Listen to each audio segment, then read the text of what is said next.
Délégués, veuillez prendre. Please take your seats, distinguished delegates.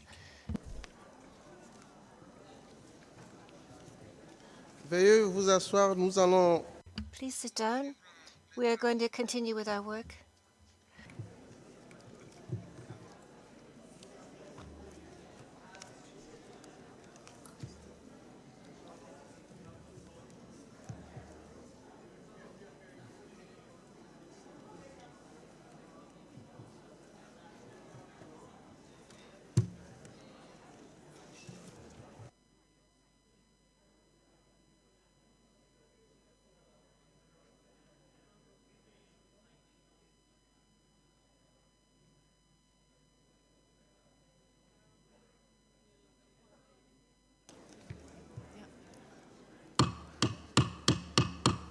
Honorables délégués, Distinguished delegates, we invite you to return to your seats. We're going to continue our work now. Now, you know that we are running just a touch late. And for this reason, we are going to ensure that we catch up. Having said this,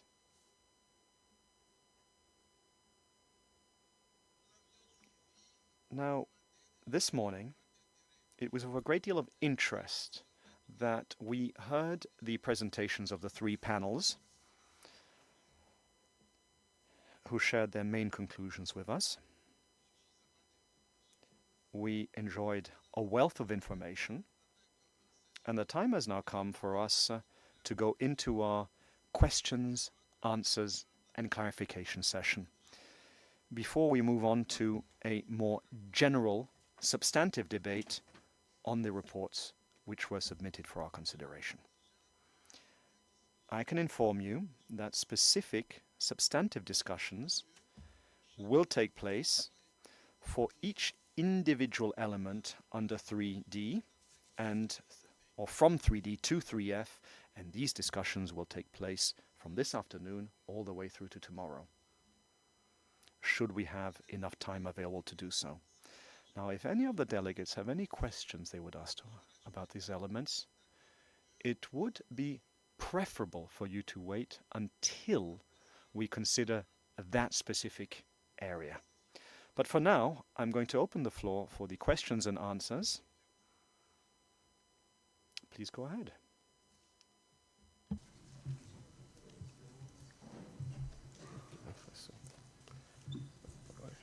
je vois le Burkina qui demande. I see Burkina Faso.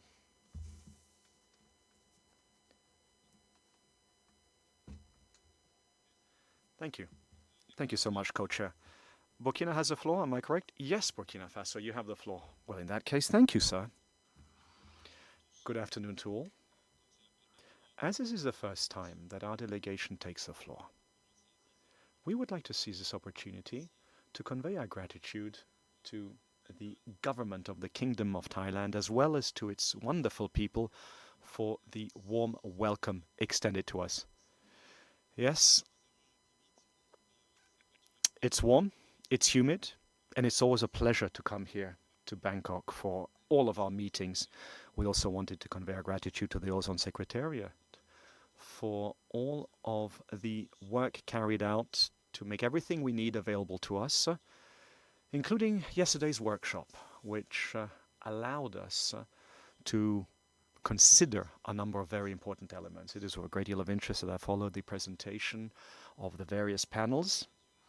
And this is an opportunity for our delegation to also, as always, recognize and welcome the invaluable, significant contribution made by these various panels, and which enables us to have at our disposal all of the necessary precise scientific information.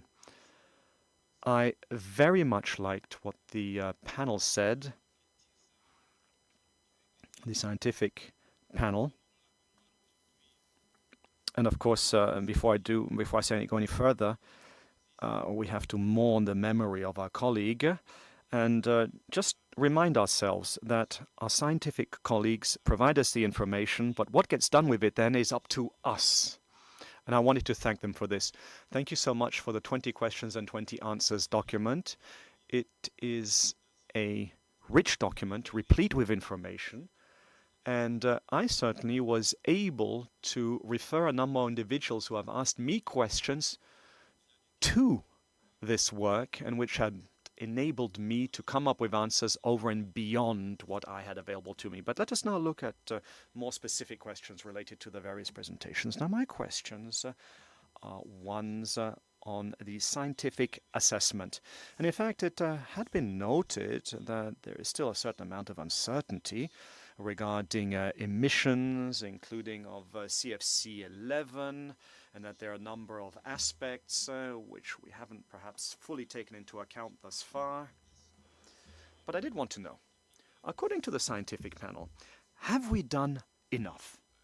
Have we as a body done enough? So yes, of course, we engage in exchanges, and it is up to us to reach conclusions based on relevant elements and items which are shared with us. But from their point of view, as scientists, do they believe that we have made the necessary effort?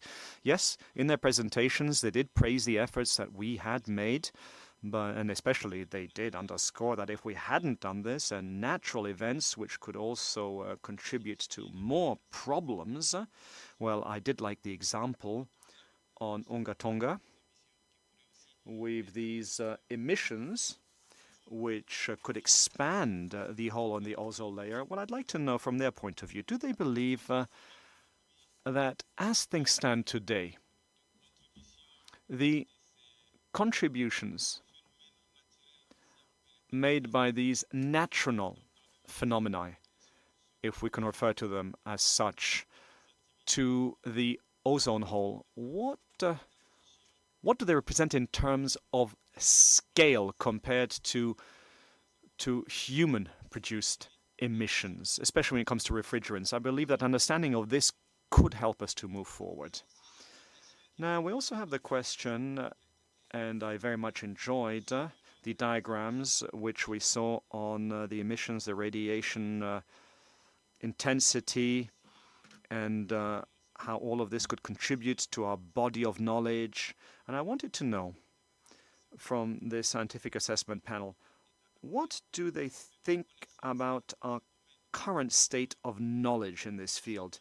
Do we have a lot more to discover, or do we have to keep engaging in monitoring activity to collect the necessary data to enable us to have all of the precise specific information available to enable us to make decisions which will allow for successful implementation, and especially sustainable successful implementation?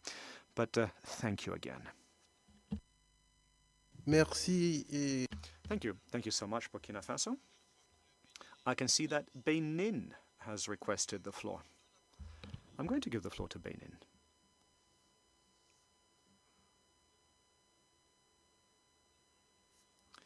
On behalf of Benin, we would like to thank the Secretariat for having organized this meeting. We would also like to convey our gratitude to the government of Thailand for everything they have done. We'd also like to thank the various expert panels who have just presented some very thorough reports to us. I certainly welcome all of the research which was carried out and presented to us, especially when it comes to the impact of ultraviolet radiation and its impact on climate as a whole. I jotted down a few things,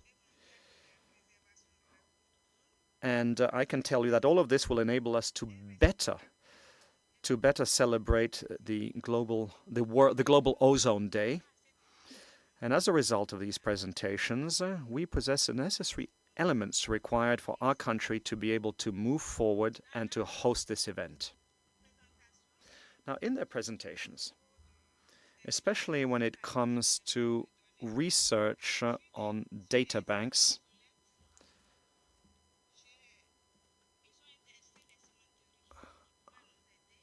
I had questions regarding the instruments which could help us to detect these obsolete substances. My question is, will this enable us to move forward with further research and analysis? Will this analysis, or do further analysis need to be carried out to enable us to deal with these obsolete sources? Thank you, sir. Thank you, Benin. I'm going to give the floor to India now. You have the floor, India.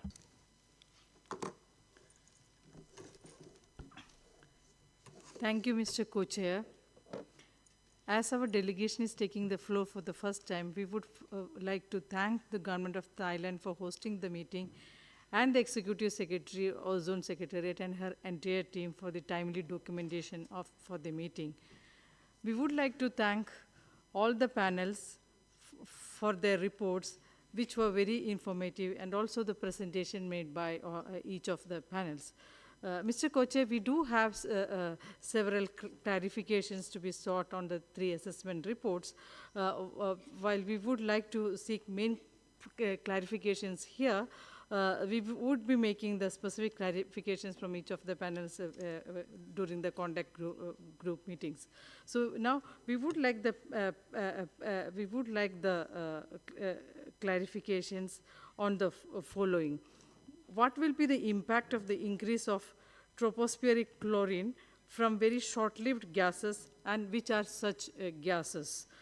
We would also like to have more clarity on unexplained emissions for CFCs, CTC, and HFC-23, identified as leaks of feedstocks or byproducts, and how such emissions have been identified. It has also been stated that the supply shortages of low GWP alternatives in some sectors are understood to have started during the COVID-19 related supply chain and logistic issues during that period, raw material shortages, manufacturing issues, and at the same time increasing global demand. So we would like to understand how this will have an impact on the implementation of phase-out, phase-down activities. Further, a more rapid phase-down of HFCs than that required by the Kigali Amendment has been proposed here to further limit climate change from HFCs. We would like to know how this would be addressed in terms of challenges faced by parties, especially the low-volume countries and very low-volume countries. It has been said that the global HFC-23 emissions are substantially higher. Can specific information be provided on whether this could be from new fluorinated chemicals that are being produced, and if yes, how can this matter be addressed by the parties?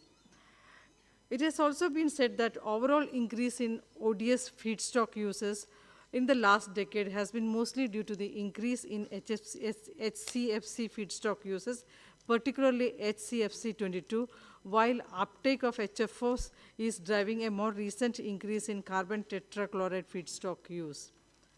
What would be the views of the panels regarding national processes and frameworks in place for management and monitoring of feedstock uses? We look forward for clarifications from the panel on this. Thank you very much. Merci beaucoup. Thank you so much, distinguished delegate of India. I see China has requested the floor. China, you have the floor.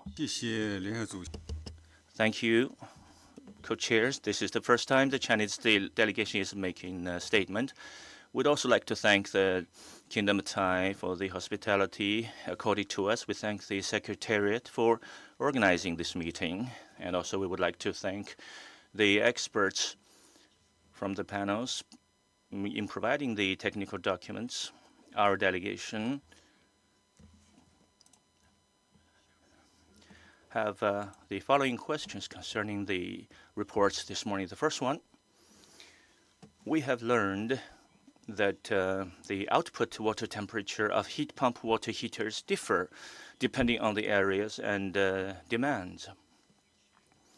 The current refrigerant alternatives mentioned in Chapter 11 of the RTOC report focuses on low-temperature heat pumps up to 60 degrees Celsius.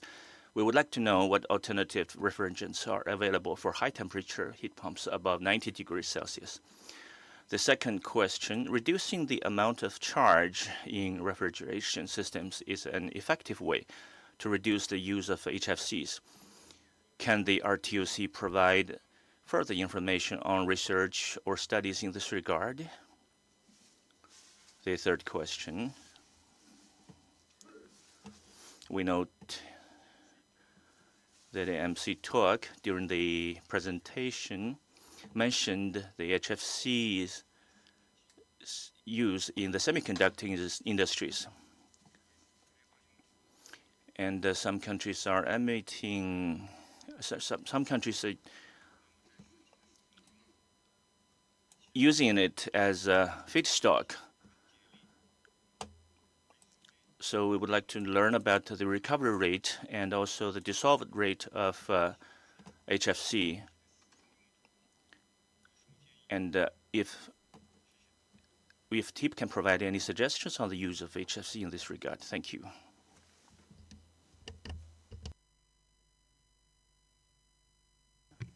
Merci beaucoup. Thank you so much, China. I'm now going to give the floor to Nigeria.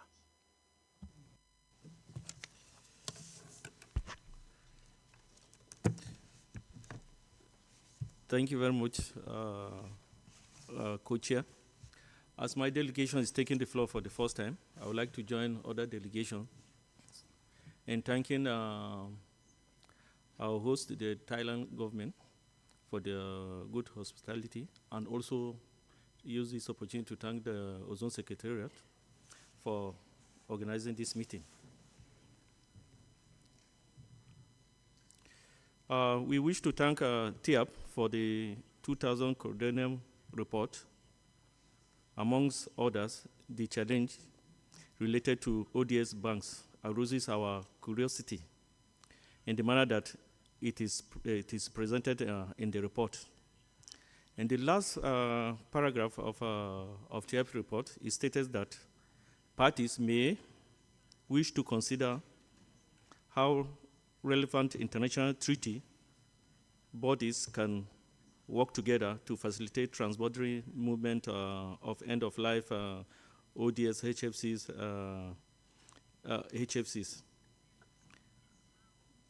My delegation requires further clarification on this statement, as it appears to support or encourage the dumping of end-of-life HFC equipment to A5 countries, which is presently a concern to us, noting the ongoing discussion on the illegal dumping of obsolete and inefficient RAG equipment. Thank you. Merci, Oni. Thank you so much, Nigeria. We are now going to give the floor to the various panels, so these panels can answer and respond to all of your questions. And following this, we'll have a second list of speakers. The various panels have the floor to answer and clarify any questions which might have been asked. Thank you.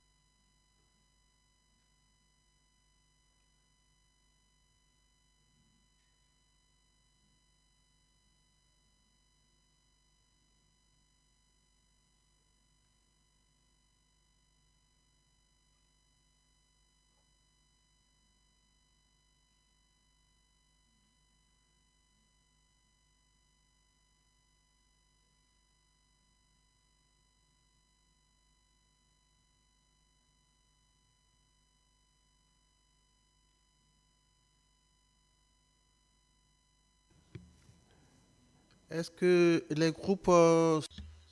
Now, are the panels ready to provide answers?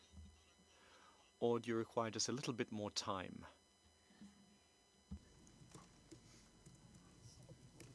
Oui, allez-y. Yes, you have the floor.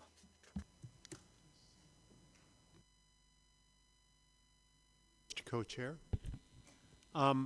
Let me first address the question from Burkina Faso. And most specifically, I think the question is have the parties done enough? First of all, I'd like to say that in fact, ozone depleting substances are declining in our atmosphere overall. This is quite an accomplishment, particularly across all the nations of the world. Well, I think scientifically, we have seen ODSs going down. We have seen ozone increasing. The radiative forcing of those ODSs is going down. More specifically, in the question, is that enough? I believe that's actually a policy question, and we have put some, the one figure I showed that shows some policy options in terms of further controls on, for example, HFCs or very short-lived species could lead to an increased recovery of the ozone layer and a lessening of climate change. One other question that was addressed by Burkina Faso is, do we have to continue monitoring? And I think the answer to that is yes, we do need to continue monitoring. We know, because I mentioned the Hunga-Tonga volcano, that the atmosphere, the Earth provides us with surprises, and we have to be prepared to look at those surprises, find out what they will do to our atmosphere and surface levels of, for example, UV. I speak for my EEAP colleagues there. So we do need to continue monitoring. Ozone is a fundamental gas for our atmosphere, and we have to pay close attention to what happens to it. So my co-chairs, David, would you like to add anything?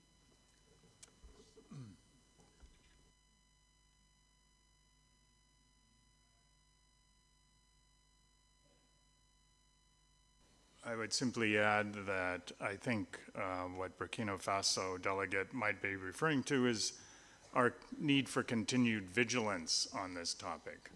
That CFC-11 issue is considered a success story, that unexpected emissions were found and then decreased, but as Steve Monska said yesterday, we haven't accounted for all of those emissions. And so from the scientific point of view, we will continue to be vigilant about looking for those emissions and evaluating the budget of those compounds, that compound in particular, in the atmosphere. The other Burkina Faso remark was the natural phenomenon of Hunga-Tonga and how does it scale to what refrigerants are doing in the atmosphere. And certainly they're comparable, that as Paul Newman commented this morning, we're anticipating a large change in the Antarctic ozone hole this season due to water vapor from Hunga-Tonga. And on the other hand, even with a large response, it will be short-lived, that the material from Hunga-Tonga will leave the atmosphere within a couple of years, which is very different than, say, CFC-11. So even if the phenomenon have the same response in the atmosphere, the lifetime or the length of time can be very different. Thank you.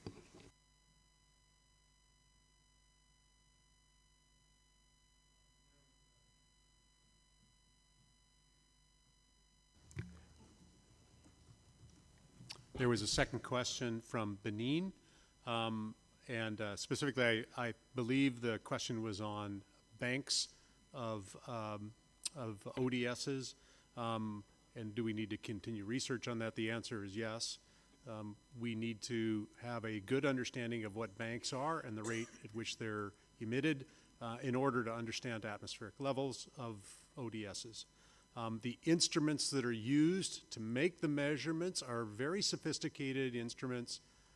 They are measuring, have to be able to measure an ODS. For every trillion molecules, they have to be able to detect one molecule of an ODS. So it is a very precise instrument that we use to make ODS measurements. These are not commercial off-the-shelf instruments. They have to be done by highly technical personnel. And so that as we've already talked about monitoring, that needs to continue. There was a question from India about the impact of VSLS chlorine. In the scenarios that I showed earlier, there is a bar about controlling VSLS, dichloromethane. And in fact, if that is controlled, it would have a very rapid impact because of the short lifetime of dichloro. And in fact, you would get a fairly good reduction of ozone depletion if you controlled VSLS chlorine. So the number is actually in the policy or the executive summary of the assessment. Also, the question about unexplained CTC and HFCs. Just to put that in context, we have made great progress in understanding the imbalance between the bottom-up estimates of carbon tetrachloride emissions and the top-down estimates of carbon tetrachloride. There's a fairly large discrepancy in understanding HFCs. And I'll just, to quote the executive summary, in 2019, UNFCCC reports accounted for only 31%, if you include HFC 23 in the analysis, of the global total CO2 equivalent emissions derived from observations. So we do have something of a problem scientifically in matching the bottom-up estimates that the TEEP would provide us to the top-down estimates that we make from atmospheric observations. So any add to that? Thanks, and I think that was all of the questions that were directed to the SAP. Thank you.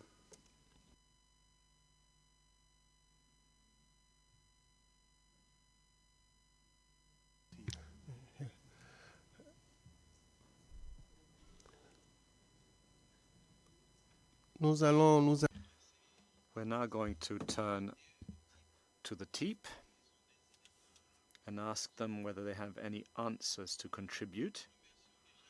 But before we do this, we're going to thank SAP for all of the very important and useful answers which were provided. Thank you.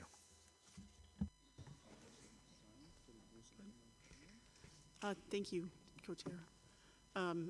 So from the FTOC and from the TEEP for responding to India around the shortages, what we saw was an issue around a mismatch between available capacity or supply of next generation foam blowing agents.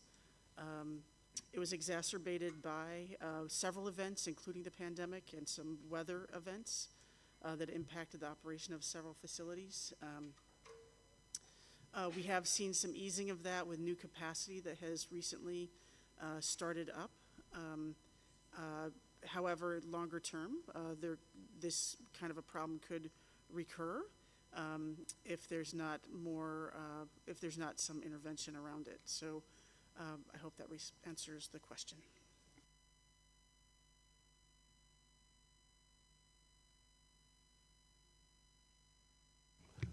This is the responses on the chemicals questions.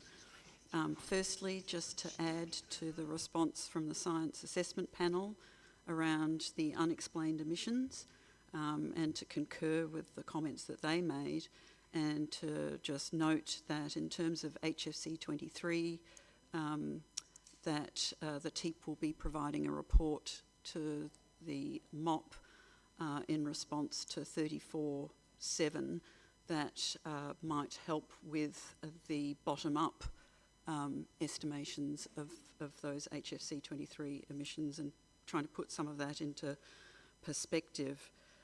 There was another question from India. Oh, and in terms of CTC, you know, we've had improvements there in terms of our understanding, and in the assessment this time around we had some additional information on added to the inventory of the bottom-up emissions, where emissions are likely arising from non-chloromethane production, such as the vinyl chain production process, which was identified as a new potential source of CTC.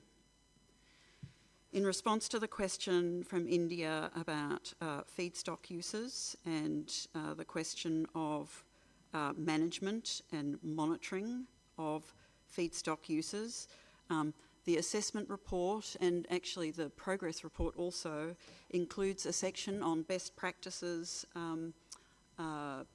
what's it called? Best practices, in controlling emissions of controlled substances that are either products, co-products, intermediates and feedstocks. And we outline in those sections the range of good practice approaches that industry could take to minimising emissions of feedstocks, for example, which includes operating instructions, training, instrumentation, routine sampling, and periodic mass balancing, maintenance procedures. So there's a range of elements that are included in there, and we actually include these in our presentation tomorrow to this meeting on gaps in monitoring, which is the response to decision 34.5, because it's relevant to that decision as well. In response to the questions from China about the semiconductor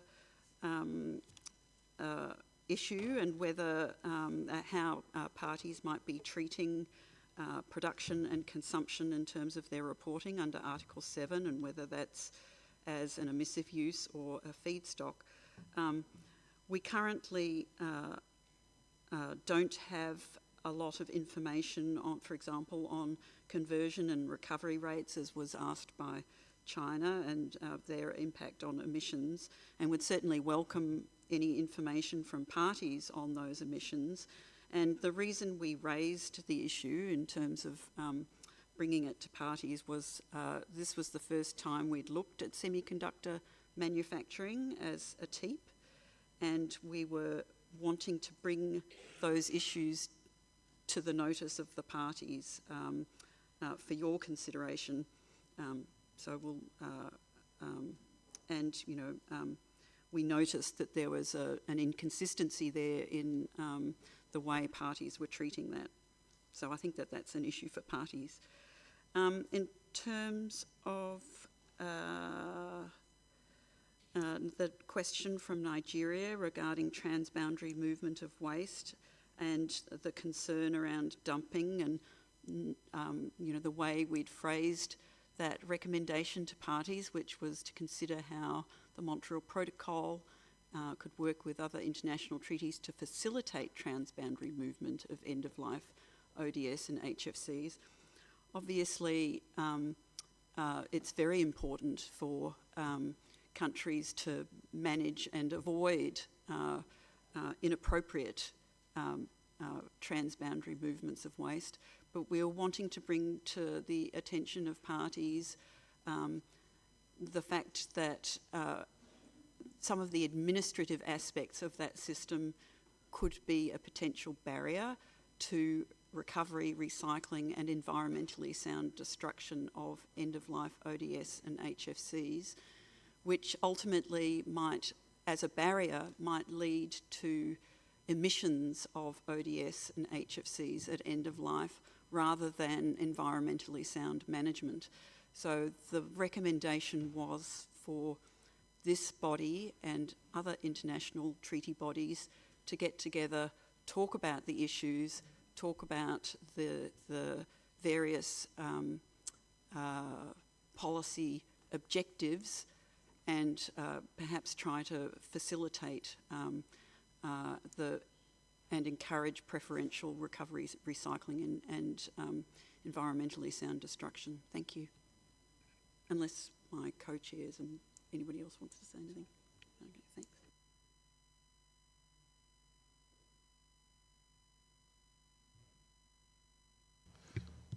Merci beaucoup. Thank you very much. We thank the experts for the various points they have made by way of response.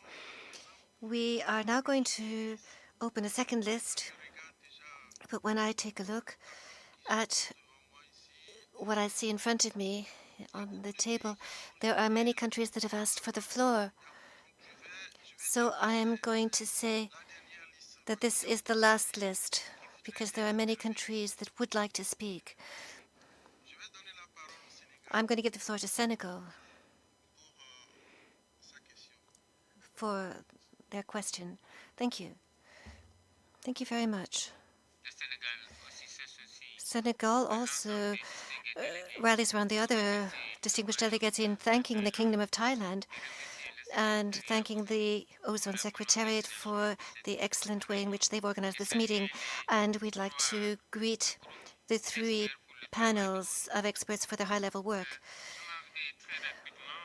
Very briefly, I would like to address one of the presentations. The case was the example of the United States on slide 2. 1890 onwards concerning the Montreal Protocol. Perhaps I'm mistaken, but in my modest opinion, the Montreal Protocol was adopted in 1987. So what I see is 1990 to 2000 rather than 1890 to 2000. That's the first point. Secondly, a question. A lot of technology in the different sectors has been put forward by the 3 panels with ozone depletion potential of 0, almost 0, and global warming potential, which is very low. But there is one parameter that has not been addressed. That is, in certain climate temperature conditions, situations where the ambient temperature is very high. The particular characteristic of our countries is that it is a very hot country. There are certain areas where we have 40 to 45 degrees in the shade centigrade. So we'd like to have information about this new technology and the way it performs in terms of thermodynamic figures. This is important. Perhaps it might work in Europe, the United States, or northern countries. But if you bring it to our country where we have very high temperatures and different climatic conditions, we have the same thermodynamic performance. Another parameter that's important is energy efficiency, and both for refrigerants and for equipment. On bromide, methyl bromide, there are alternatives that have been mentioned. Are they as effective for the treatment of harmful substance in the pre-quarantine and after quarantine treatment? And concerning alternatives with respect to fire extinguishers, we'd like to have more information as to what those technologies amount to. What are these new alternatives? Now turning to air conditioning in cars. In our countries, we normally have HFC that is emitted. You talked about HFO. But is that technology right now fully tested? Because is there a problem of inflammability or other risks that are entailed? Now concerning alternatives in the medical sector and basic treatments, for example, for asthma, you mentioned that there are alternatives, but you didn't specify which ones exist. Those details were not mentioned. Now concerning the sector of foam and other agents, you talked about hydrocarbons, but which ones are you referring to? This is a large family.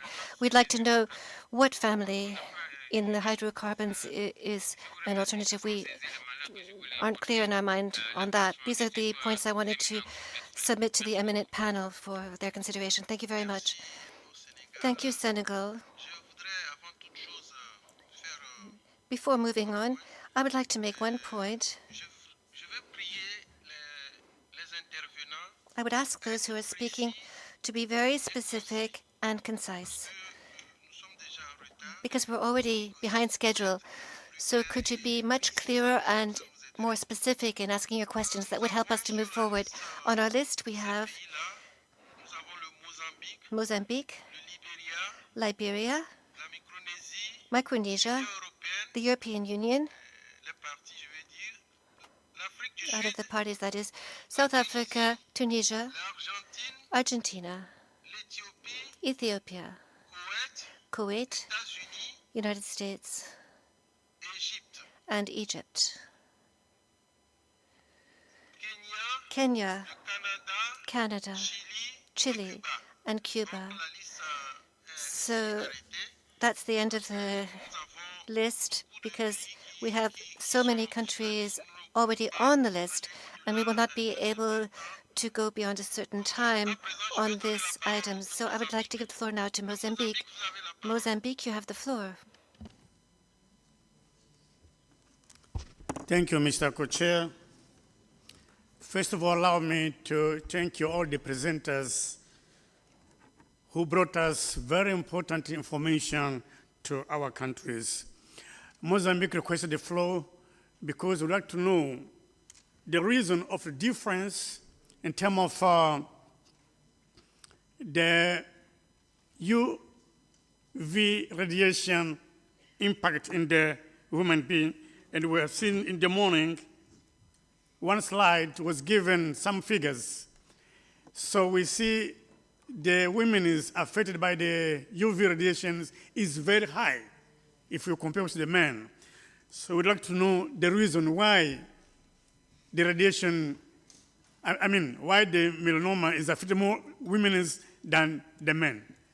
Because some of, in our countries, like in Mozambique, some of women, they are leaders, family leaders, because they are widow and some of them never married. So we need to take some information for them, how they must be cared regarding the UV radiation. Thank you very much for the floor. Merci beaucoup. Thank you very much, Mozambique. Micronesia, you have the floor. Thank you, Mr. Co-Chair. Micronesia wants to thank the assessment panels for their valuable work in preparing the quadrennial assessment. It is, as always, a very rich report, and there are many issues of great importance.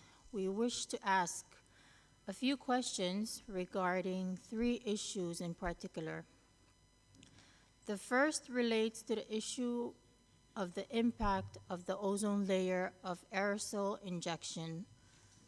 As some may recall, this delegation, in addition to several others, raised our concern after the last quadrennial assessment about this issue and subsequently requested that the SAP provide additional information about this novel issue to keep the parties informed about the potential impacts on the ozone layer. We are grateful for the work that impacts the SAP has done to further inform us in the most recent report. We wish to ask the SAP 2 questions. First is a question of timing. How soon after the aerosol injection begin would there be a potential impact on the ozone layer? Second, whether this issue is in fact becoming more of a reality or a possibility. And if so, whether it is a dynamic issue that will require further study and attention in future reports. The second issue is the question of life cycle refrigerant management. In the TEEP section of the report, we learned that, and I quote, quantities potentially available for recovery and management are expected to increase in Article 5 countries. We also learned that, and I quote again, timely efforts to establish and finance end-of-life management capacity to prevent HFC emissions could have a significant impact. First, we would like to ask the TEEP if they can clarify what kind of impact such efforts could have. Is it impacts on the ozone layer, on compliance, on climate change, or other kinds of impact? Second, we would like to ask if the TEEP can clarify what they mean by, and I quote, timely efforts when they say, and I quote again, timely efforts to establish and finance end-of-life management capacity to prevent HFC emissions. Sorry. Third, we wish to ask the TEEP if they have any sense of how much financing could be needed to optimally support proper recovery and reuse of refrigerants, and if they are aware whether any financing is currently available outside of the multilateral fund. And finally, regarding potential recovery and reuse of controlled substances, we would like to ask whether there's adequate information to possible usefulness of these quantities on parties' compliance with the protocol and its Kigali Amendment. Our third question relates to the issue of nitrous oxide, or N2O, which the report addresses. You explain in the report that, and I quote, anthropogenic N2O emissions are now the largest of the uncontrolled ODS emissions, since other larger emission sources have been phased out. Our delegation would like to know if you could put in layperson's terms the effect of the potential 3% reduction in anthropogenic N2O emissions you mentioned in the report. We also recall the UN Environmental Assembly nitrogen resolution agreed in 2022, where parties encouraged themselves to, and I quote, accelerate actions to significantly reduce nitrogen waste globally by 2030 and beyond through the improvement of sustainable nitrogen management. Could such efforts outside of the protocol help to reduce N2O emissions in a way that would favorably protect the ozone layer? Thank you, Mr. Co-Chair.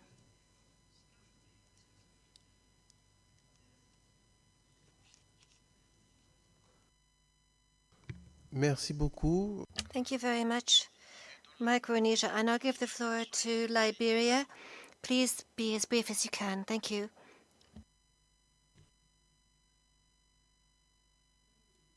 Co-chair, and let me seize this opportunity to say on behalf of my government and people of Liberia, thanks to the government and people of Thailand for again hosting us. I also want to thank the cover of this meeting for their support that got us in this gathering today. Let me also say thanks to the assessment panels for their presentations. I have two simple questions, one which could be considered as a concern. First, it goes to the SAP. The most important objective of the Montreal Protocol is to ensure that our life-saving ozone layer is fully recovered at some point in time. Can the SAP place a percentage on the level of recovery of the ozone layer to date? Secondly, for most of us in this room, in this hall, and I hope I'm right, we are not as inclined scientifically as those of you on the SAP and the EEAP. So I am wondering if it is possible that when you are presenting on your findings, that you could probably simplify some of the scientific terminology so that we who are not as inclined as you are will be able to grasp the idea and maybe take it home and be able to explain to those of our people who may want to know. That's my concern.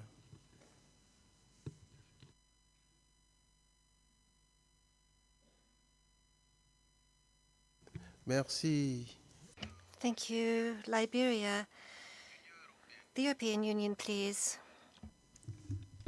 Thank you, Mr. Co-Chair. And first of all, we'd like to thank very much the three assessment panels for these very comprehensive reports with a wealth of information. And because of so much information, we also have a lot of questions. But of course, we will try to be concise and precise on asking them to help you along. So if we turn to the SAP first, a few questions. First, what the SAP would consider the biggest short-term effect and magnitude to, which reductions of emissions could have the biggest short-term effect and magnitude to further reduce the equivalent effective stratospheric chlorine.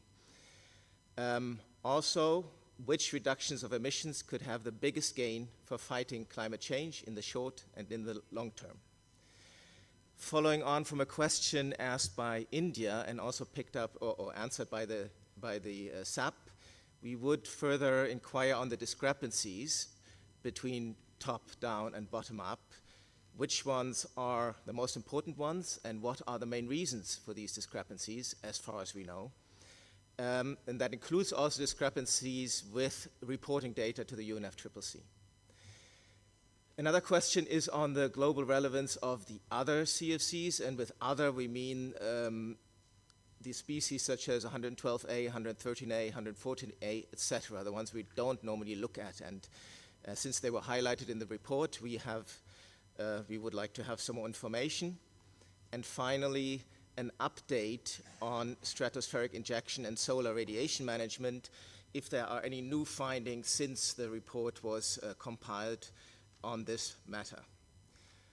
Turning to the EEAP, we have a number of questions relating to the issue of the trifluoroacetic acid, TFA. We see in the report that there is some data on accumulation in plants. We also believe that there are some studies on evidence of phytotoxic effects, and we'd like the EAP to comment on this. There is a lot of information, again, there's many pages on this, and we're thankful for that, but there is a relation of how much TFA when put in a large body of water, what that would mean, but shouldn't we also be concerned about smaller sinks, such as in surface water, and what the accumulation factors could be there in the future and any relevance for aquatic organisms. This also includes the evidence that we have TFA concentrations in rainwater growing, and shouldn't we consider that that might be a threat to our drinking waters in the future. Of course, we know that TFA is very persistent in the environment, and so we'd like to know from the EAP if there's an effective way to get it out of the environment once it's out there. And finally, do we have a large-scale assessment made with an overview of all available studies on TFA? Are all the sinks and effects of TFA in the environment already exhaustively researched and known? And what do you see, if that's not the case, the existing data gaps on this issue? Finally, to the TIEP. On the matter of refrigeration and air conditioning, just as basically a helicopter view, we'd like to know which sectors and which equipment cannot be covered by the natural alternatives, or rephrasing the questions, what cannot be done by using natural alternatives? Where are the limits for using them? On firefighting, we would like to know what is the uptake of available alternatives to the different remaining uses of halons at the global level. And finally, on N2O, and picking up from, I believe, Micronesia also, we would like to know on the relevance of the industry-derived emissions, or emissions that come from industry, and what the TIAP would see as a suitable way of tackling these. Thank you very much.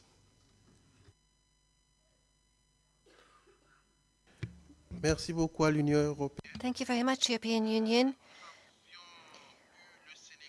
We had Senegal, Mozambique, Micronesia, Liberia, and the European Union. These are questions that were very relevant and pointed. We will give the floor to the experts now to respond before going back to the other speakers on the list. Thank you very much.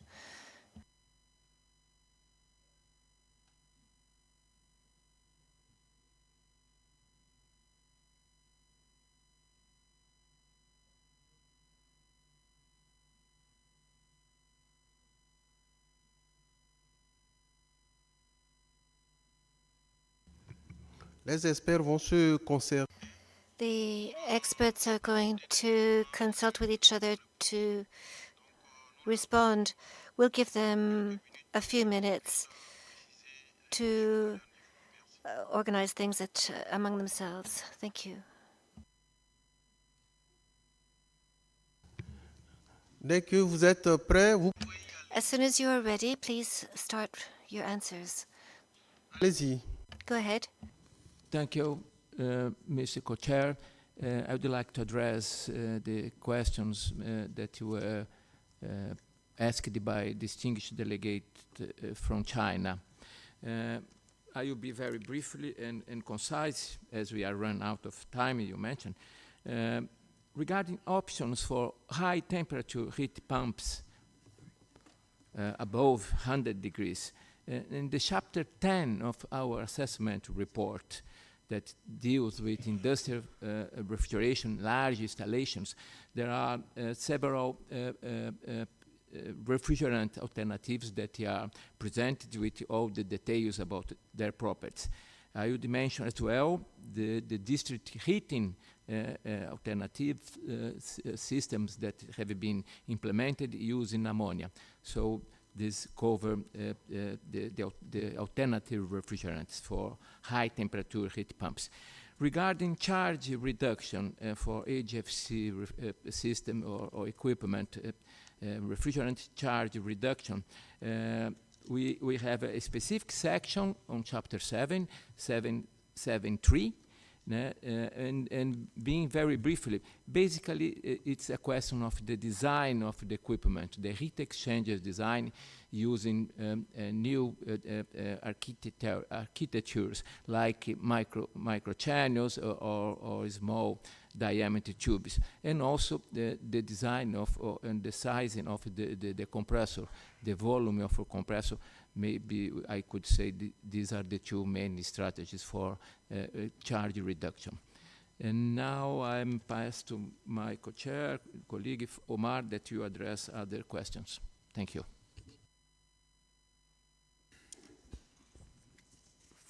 Now, with regard to answering the questions from Senegal, with respect to the HAT environment and the impact on the performance, what we decided to do this time is to include the impact of HAT in the different sectoral technology sectors and our different technologies throughout the RTOC report. So, for example, you will see the impact of HAT on air source or air-to-air air conditioners, and as well as engineered air conditioners. So, for example, for air-to-air air conditioners, we find which refrigerants work best, how to improve the performance, larger heat exchangers, and the impact on the refrigerant charge. For engineered technologies like using chillers, we need to make sure that we use air-cooled chillers, not water-cooled chillers, mostly because of the high ambient temperature climates are in dry regions. and also impact of having the need for high capacity at high temperatures. With respect to energy efficiency equipment, we actually are including energy efficiency or responding to energy efficiency in the different chapters of RTOC. So within each technology sector, we have a sub-chapter on energy efficiency. Like for example, in chapter 4, which is the sealed system, there is a section on energy efficiency, which is section 4.7. In commercial refrigeration, there is a section on energy efficiency for both existing and or for retrofit application and new systems, which is section 5.6. In transport refrigeration, there is also a section which is 6.3, and so on and so forth. With respect to flammability, we responded to that in terms of looking at safety consideration and the impact of the updates in safety standards. So we put updates on safety standards with respect to, again, to the different technology sectors. So in each technology or end users, domestic refrigeration different than commercial refrigeration, different than, for example, air-cooled or room air conditioners, because in each technology or end-use sectors, there is a different end-use safety standard, and these are well described. If there is an update, that update is described. If there is a new refrigerant charge limit, that is also described. And in some specific applications or some specific conditions, we describe how we can cope with these new higher charges in terms of maintaining safety for the users. Thank you.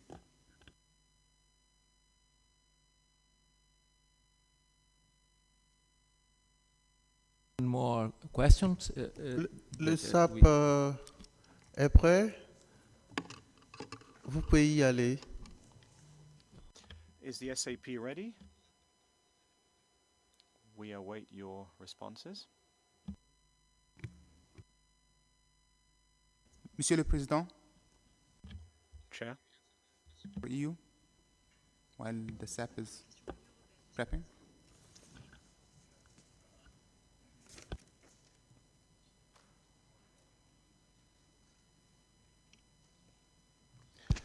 Yes. L'Union européenne. The European Union has asked a number of questions. One of the questions was to know what reduction would have the greatest impact on global climate change.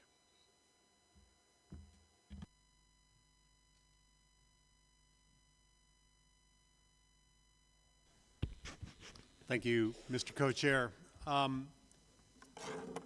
There are, I would say, three things that could be done to have at least a short-term effect to reduce effective equivalent stratospheric chlorine. The first thing would be to control or remove ODS banks.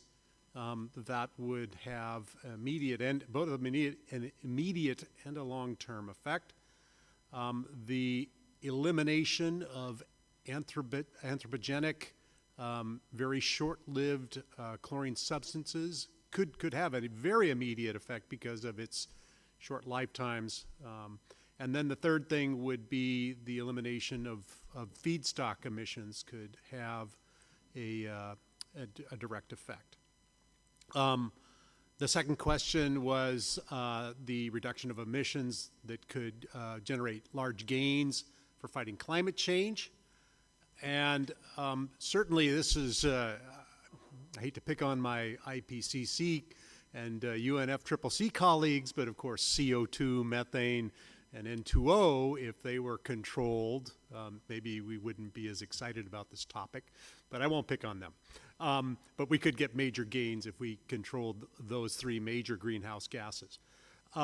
With respect to substances controlled under the Montreal Protocol. Very high GWP hydrofluorocarbons, HFCs, could yield very large gains.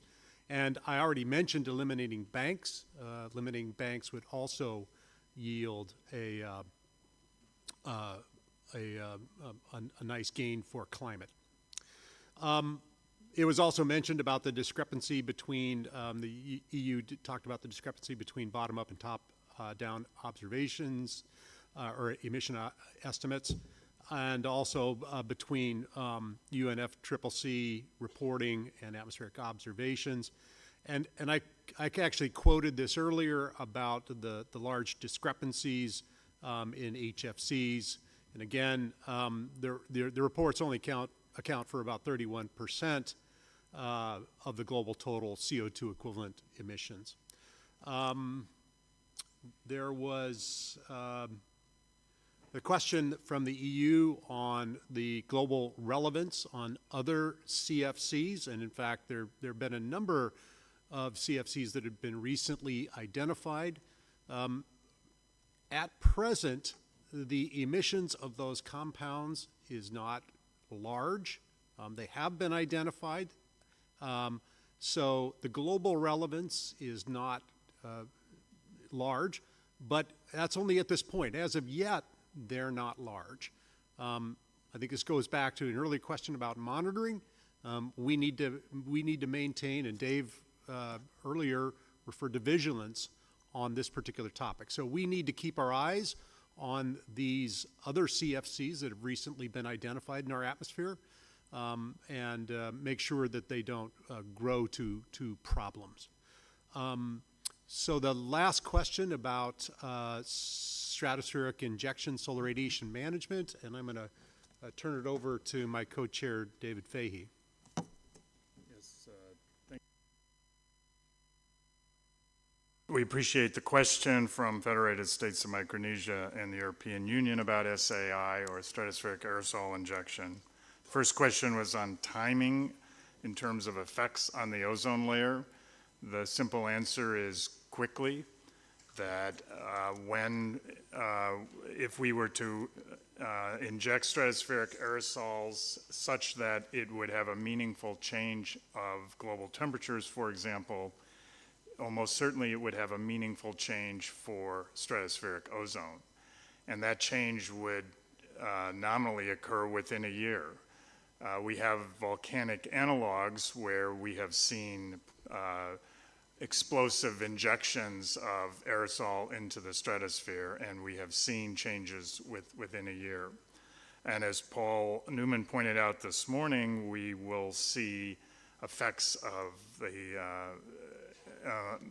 injection of water vapor by the Hunga-Tonga volcano in this year's Antarctic ozone hole.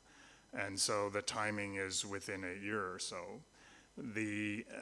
Having said that, the effects will not be long-lived for something like the Hunga-Tonga injection, because the stratosphere cleans itself and that material would be removed to the lower atmosphere, as we've seen with other volcanic injections.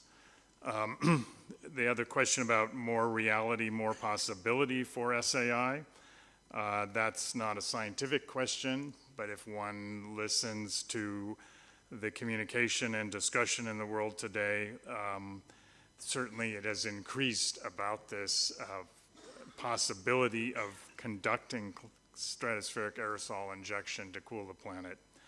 And so one might interpret that as a higher reality.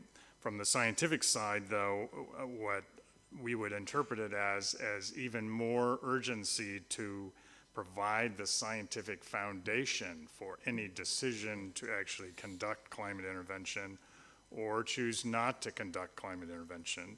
And as we pointed out in our chapter in the 2022 assessment, there are substantial uncertainties with regard to the effects on stratospheric ozone, for example, and more broadly on the environment.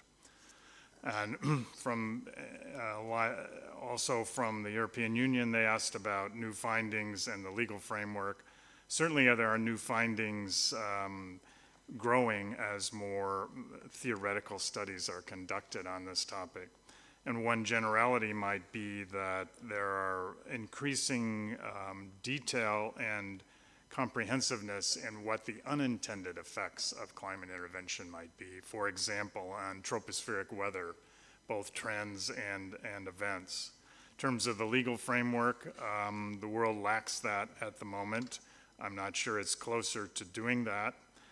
From the scientific side, what we would welcome is a possibility of doing a comprehensive international scientific assessment on this topic in order to support any legal framework that will eventually be created. So thank you.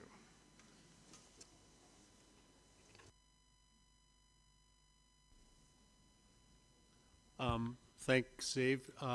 One other question that was posed to us was in terms of N2O, the question from Micronesia, potential reduction in anthropogenic N2O emissions. And in fact, quoting directly from the executive summary, a 3% reduction of anthropogenic N2O emissions averaged over the 2023 to 2070 period would reduce or increase global ozone by about a half a Dobson unit, but it would decrease radiative forcing by 0.4 watts per meter squared, which is a fairly substantial decrease of radiative forcing. Just rolling along to some of the other questions that were posed. The question from Liberia about the percentage of recovery to date. And my colleague Bonfils Safari pointed out that we're expecting the ozone hole to recover to a natural level in around 2066. We have seen some evidence that ozone is increasing over Antarctica as chlorine and bromine decrease, but that recovery at this point is not particularly large. I don't actually have the percentage improvement at my fingertips, but we have seen things that are no longer getting worse, and they recovered a bit, and that we expect full recovery by about 2066. David?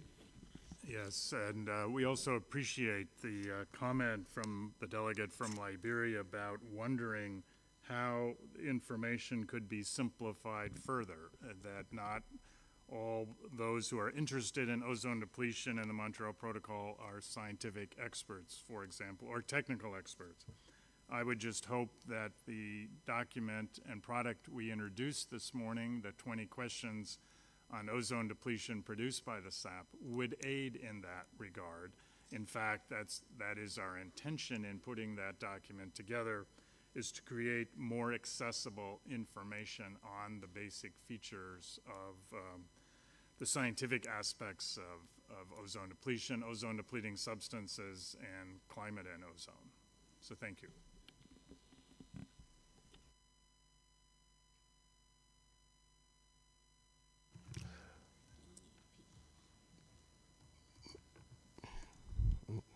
Merci. Thank you. I believe that all the questions have been answered, but it does seem to me that I didn't hear anything concerning the issue of nitric oxide. Nitrate oxide, there was a question. It's a source, a potential source of emission of this product, and we'd like to know more about the phase out of this product, this substance. There was a point regarding the accumulation of substances in vegetation. If you could perhaps share something about this, this would really be wonderful. So if you have anything to say, then well, I believe that the SAP And the EAP is present and they can provide us with some answers. Thank you.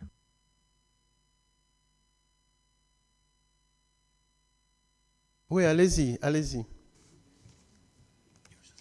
C'est l'EAP. EAP? Le type, allez-y. Type? Type. Type. Okay.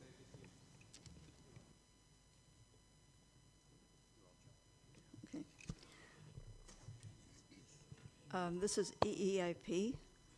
I think there was a question first from Mozambique about why women have such high incidence of skin cancer, and that referred to a bar diagram. And this was a study done per region, and it was not Mozambique. The highest rates of skin cancer was for Australia and New Zealand, and that was for women in Australia and New Zealand. And actually Mozambique is not on that bar diagram, so that's good news. The other question questions that the EU took up with TFA and its accumulation and phytotoxic effects, and if there's any way in which to remove TFA. First of all, there are very few studies done, so the conclusions are not always robust, but I think the most important thing is that if you look at the concentration in oceans, it's based on a value of 200 nanograms per liter of TFA for a volume of about 1.36 by 109 cubic kilometers, and that's 200 nanograms per liter for oceans. And I think the EU was also concerned for more smaller bodies of water. But if we do go back to the oceans, 1 nanogram is 1 gram to the 9th, 10 to the 9th, so it's extremely small. And we found that there are only 2 studies that were done on aquatic plants tested so far, and no observed effect. There was no observed effect at very high concentrations done in a laboratory setting. And to get back to smaller amounts of water, there was a study done in Germany on rainwater samples. And the average concentration there of TFA was 703 nanograms per liter. And again, there was a laboratory rat experiment, and these rats were given TFA salts in drinking water, and very, very high concentrations, up to 600 milligrams. So instead of normal concentrations of, say, 200 nanograms per liter, this was 600 milligrams per liter. And there was no significant effects at 30 milligrams, and at 120 and 600 milligrams, there were a few potential effects of enzyme activity arising from the liver. But for animals, and including humans, the most important message seems to be that although there is a lot of TFA that accumulates or can accumulate in the environment, it is water soluble, so therefore it does not accumulate. And I think that's often forgotten. But that said, we don't know the full story yet of any potential biological effects of TFA. So we do encourage continuous monitoring and assessment of any potential effects that might come. And some of the other studies that were done on plants and even on the aquatic plant, terrestrial and aquatic plant, I think that the EU asked what the effect was or how it was measured, and this was done looking at the growth of the plants. And again, very much below the toxicity levels. But as said, we advocate continuous monitoring and assessment in case we are missing something. At the moment, there are very few studies done that we can use. Thank you. I now pass on to my co-chair colleague, Paul Barnes. You've got one too, it might be easier. So this is a response, I believe, to Senegal's question about the modeling studies on skin cancer and cataract conducted by the U.S. EPA for U.S. population. And my understanding, I think it just needs some clarification. The modeling study really calculated skin cancer, cataract beginning in 1980, which is the common benchmark for the period just beginning ozone depletion, but it included humans that were born beginning in 1890, so it would have included 90-year-old people. So the actual model did not calculate all the way back to 1890 in terms of UV exposure. It only really began in 1980, but it included older people in that study. That's my understanding.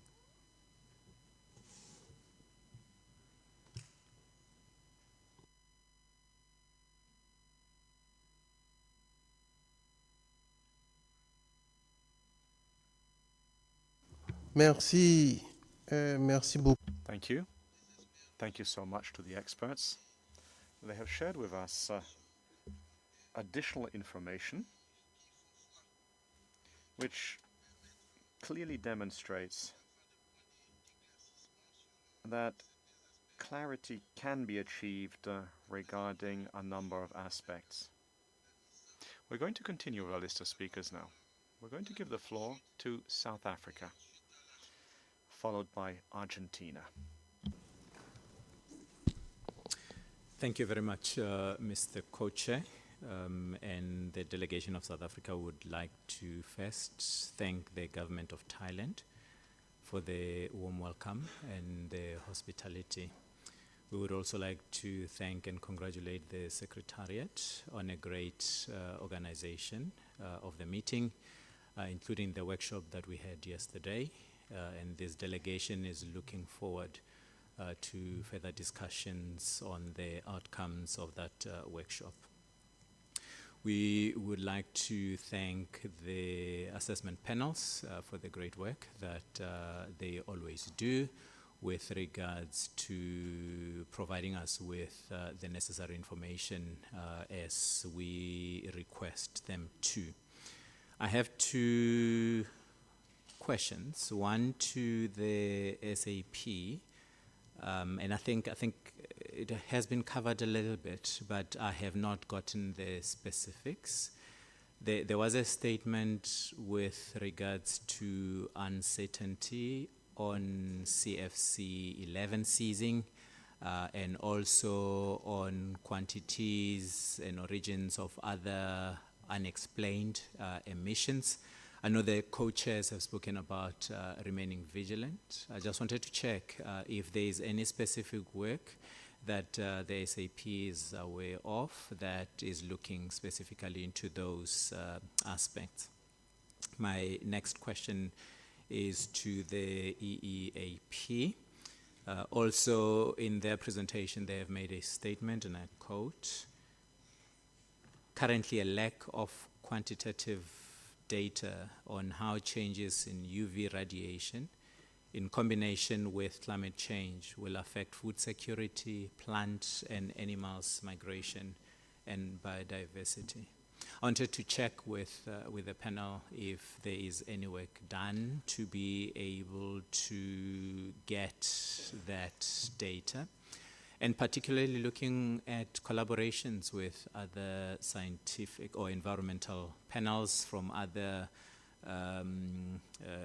multilateral environmental agreements that are looking at biodiversity and conservation, that are looking into issues of climate change and others. Lastly, there is, I think in the same presentation towards the end, there are slides that talk about plastic debris on the Montreal Protocol. Again, in relation to collaboration with other MEAs, there is obviously a drive towards a plastics instrument. I wanted to check if there's any collaboration with regards to, or collaboration or any linkages with regards to the current work that is happening with regards to the establishment of the plastics instrument. Thank you, Mr. Co-Chair. Merci à l'Afrique du Sud. Thank you so much, South Africa. Argentina.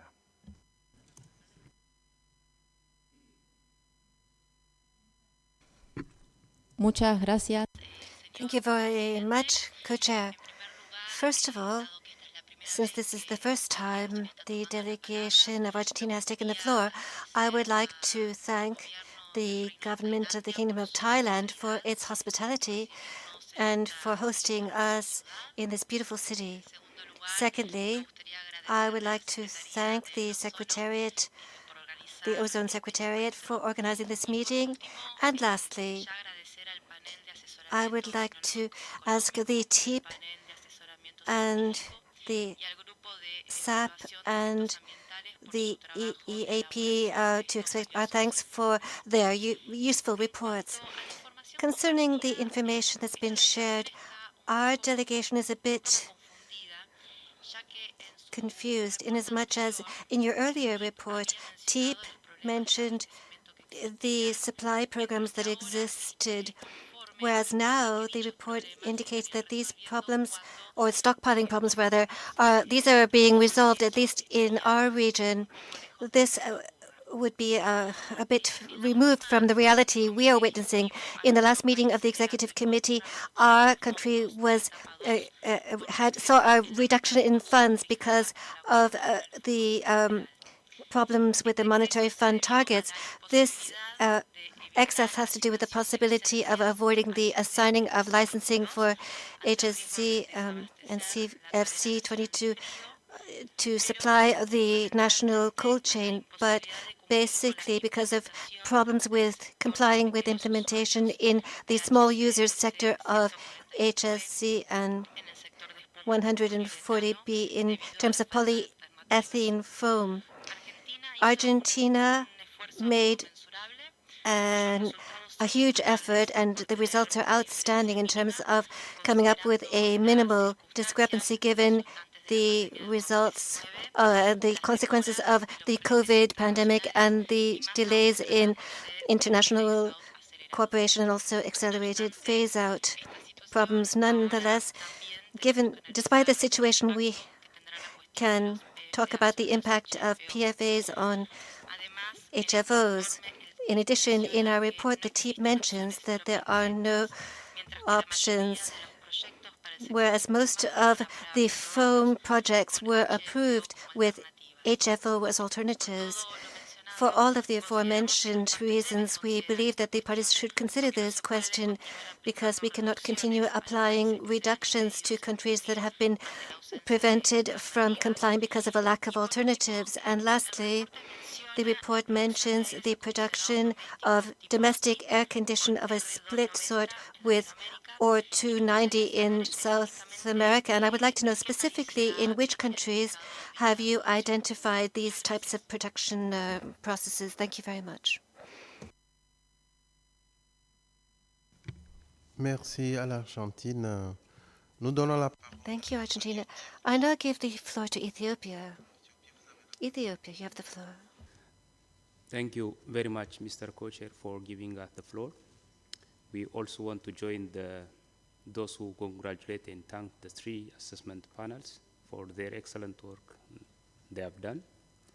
It was really interesting to listen all the fact and scientific analysis they provided, and I hope we will use them all for our decision as a base in the meeting and beyond. It also quite interesting and encouraging to listen. The number of ODS are continuously decreasing from the atmosphere. The scientific facts and figures from all assessment panels will help us to answer many questions for our key stakeholders who have significant contribution in phasing down and phasing out substance that has been identified as high global warming and ozone depleting potential to meet our obligation in the Montreal Protocol and protect human health and the environment. Having said this, Mr. Co-Chair, my question is linked with emission related with methyl bromide that has been mentioned in SAP report. In the report, it was mentioned that the emission of methyl bromide has increased from 2018 to 2020, showed an increase from 6.9 parts per trillion to 9 point something parts per trillion, with no specific trend. This is an indication to take some measures on potential source of emission, and this delegation curious about and look for further information on the potential and possible source of emission. In our understanding, there was no significant increase of new use of methyl bromide during this period, and what would be the contribution of the increasing the global ODS in the atmosphere and associated impact. We also want to learn about, and we hope the panel has data about global stockpile and what will be the global gain if we focus on working on sound disposal of obsolete methyl bromide, which we have been stocked it for many years. Thank you, Co-Chair, for the floor again.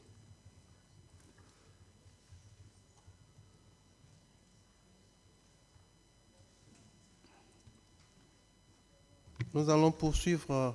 We're going to continue giving the floor to Kuwait. Distinguished delegate of Kuwait, you have the floor.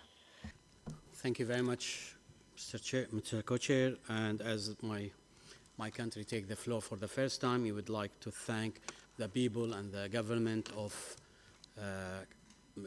Kingdom of Thailand for their hospitality, and also we extend our appreciation to the Ozone Secretariat and the Ozone Secretariat team for organizing this meeting. I will never forget also to thank the panelists and the panel people and experts for their excellent job and a lot of documentation and proven things to do. So saying that, we also have our relating question to verify. My first question will be for the EEAP. It's a very small clarification needed from them.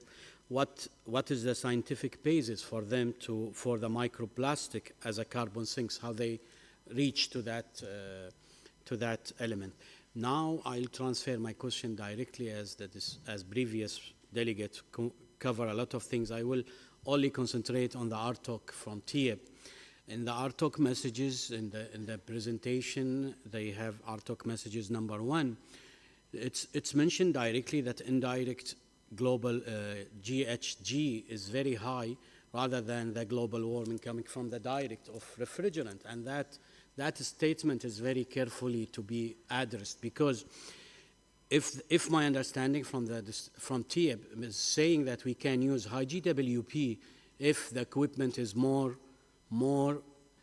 efficient than others. So this is way of dealing that acceptance and working with high GWP is acceptable if the machine is very, very, very powering and efficient.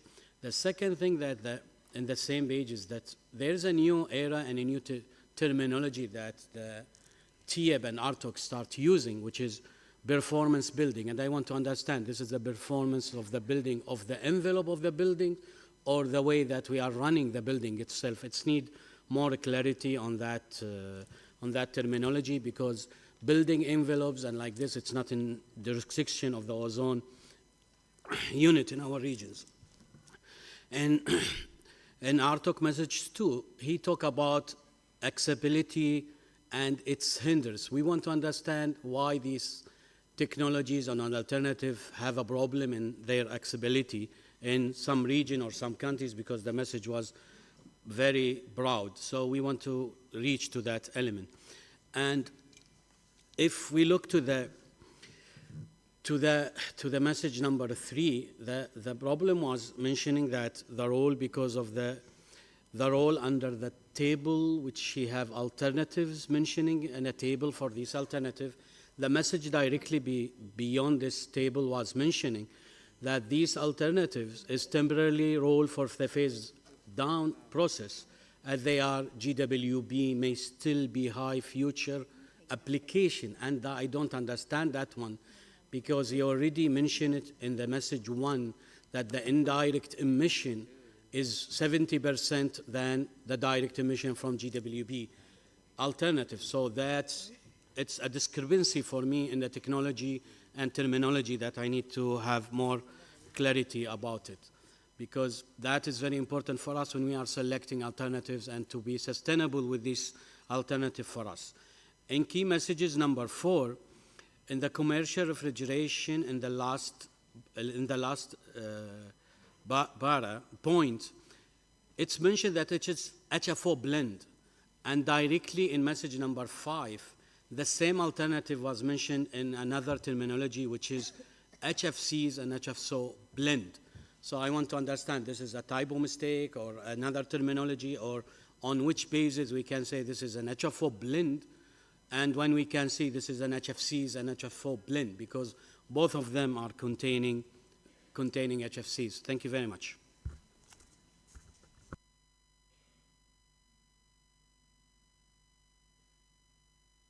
Merci beaucoup. Thank you very much, Kuwait. We will now give the floor to the United States. And would say that we will follow on with Egypt, Canada, Cuba, and Egypt. United States, you have the floor. After the United States, the experts will respond, and then we'll go back to the list that is still pending. Thank you very much. U.S., you have the floor. Thank you, Co-Chair. Let me start by expressing our appreciation to all 3 panels. I really think the service they provide this body is invaluable in providing scientific information to us as policymakers that we can then deliberate on. In the interest of time, let me just jump into some of the questions that we had. I'd like to start first with the SAP. The first question we had for them is on the slide that they presented on HFC 23. The question I had is the information that is referred to in that slide, it basically said there's information suggesting a substantial increase in the abatement of HFC 23 emissions. And I think they were contrasting that with the atmospheric measurements, which perhaps suggest otherwise. So we were actually interested in what the source of that information is that they were using to suggest that there was a substantial increase in abatement of HFC 23 emissions. The second item we had a question about is there was also in the SAP's presentation, they spoke about the impending loss of space-borne instruments. And I guess we would appreciate, a little bit more elaboration on the implications of the loss of this instrumentation for us as policymakers, and I guess whether we in fact should be concerned that we're losing our ability to track some of the changes in the stratosphere that are important to the overall efforts we're undertaking to protect the ozone layer.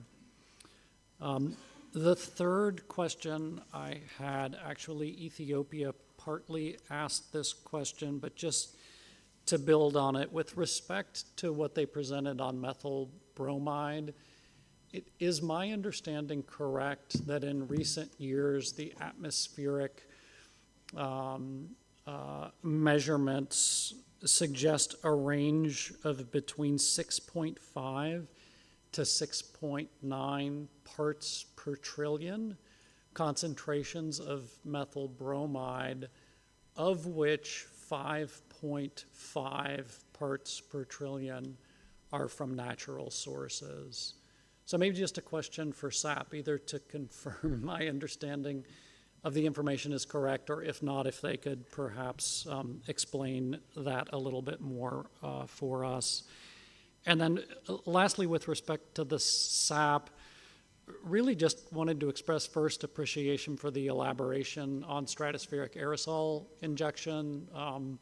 We got really a chapter on that, a much greater elaboration on information, which I think is quite important for this body to be aware of.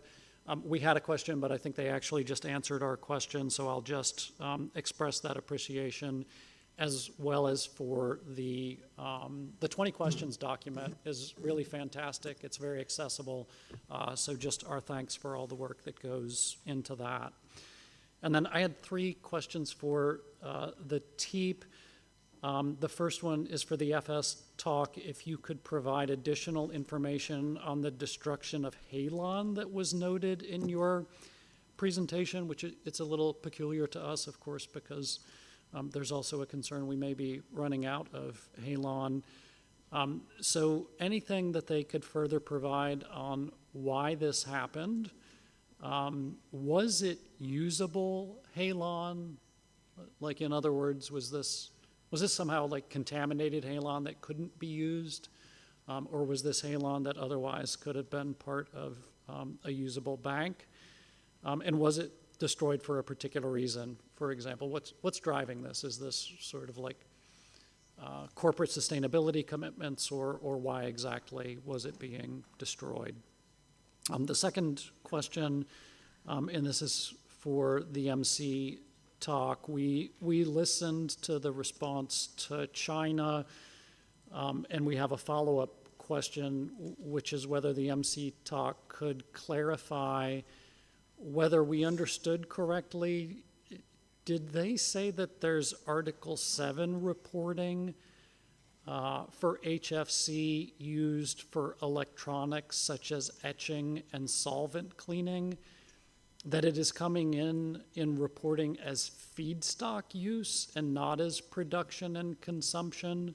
So perhaps if they could confirm that that's what they said. And then it's our own understanding that HFC use for semiconductor etching does not actually involve a transformation of the HFC into another chemical substance that we would sort of think of as a feedstock into another process. So if the MC talk could clarify the chemical pathway for etching and whether such a transformation takes place.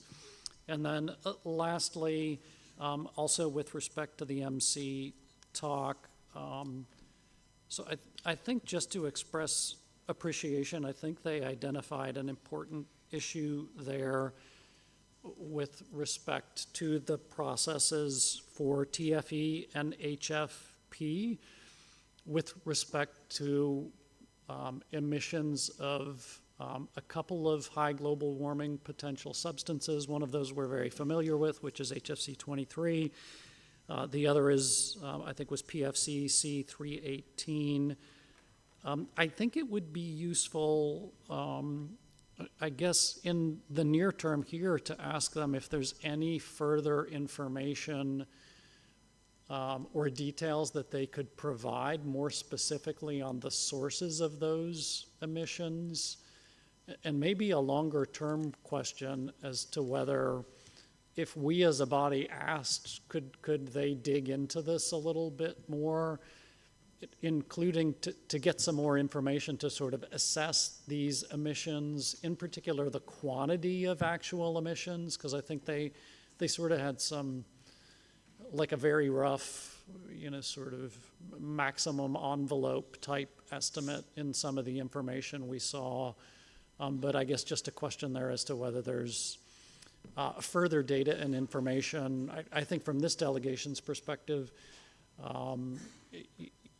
the information provided suggests that there could be some significant impacts just because the GWP of these substances are so high.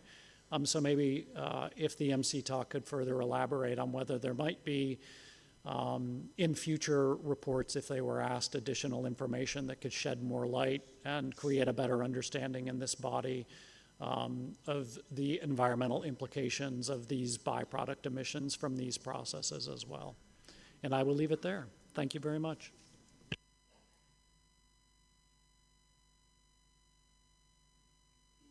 Merci beaucoup aux délégués. Thank you very much, United States. We are now going to ask the panels to respond, the panelists to respond. There was South Africa as a speaker. We heard from South Africa, Argentina, Ethiopia, Kuwait, and the United States. All of the questions which were raised are matters that will help us to understand our environmental issues better.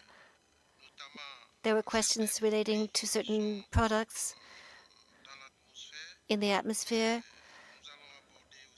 And we're also going to address questions relating to the stockpiling of halons and questions relating to the processing of HFC, particularly HFCs. Particularly, we're talking about etching agents or their use in microprocessors. So I'm going to hand over the floor to the panelists to give us some relevant replies to clear things up for all of us. You have the floor, experts. Mr. Co-Chair, I'd like to address some questions for the refrigeration air condition talk. The first, it was not a simple question that was made by a distinguished delegate from EU that asked about the limits for the use of natural refrigerants. The answer somehow was mentioned in one of our key messages when we said that the choice for refrigerant is based on weighing several factors, which include environmental issues, suitability for the application, safety assessment, and regional and national regulations. So it's a group of criteria that need to be taken into consideration. One example, considering the energy efficiency or energy consumption, that's one of the criterion, is the case of the CO2 transcritical system. It's a natural refrigerant installation that was not used in warmer climates because of the energy penalty. And then with the technology development, multi-ejector, parallel compression, transcritical CO2 systems are used also in warmer countries. So technology is also driving force for establishing the limits for the use of natural refrigerant. Regarding the question, a specific question that was made by Argentina about manufacture of propane R290 air conditioning equipment in South America, the answer is a Colombian company, it's called Thermotar, that started with a demonstration project funded by the multilateral fund that manufactures propane-based air conditioning equipment, ducted package, not mini splits, but splits and ducted package equipment using propane as a refrigerant. And I pass to my colleague that will address the question from Kuwait.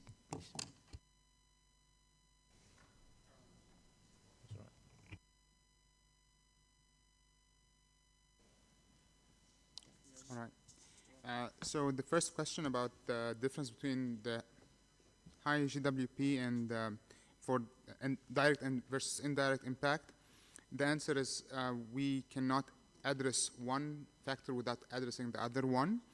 And in general, right now, most industrialized countries are moving towards higher energy efficiency product, but also working with lower global warming potential refrigerants, because we want to tackle both sides of the donut as that was presented. We cannot just address one without addressing the other.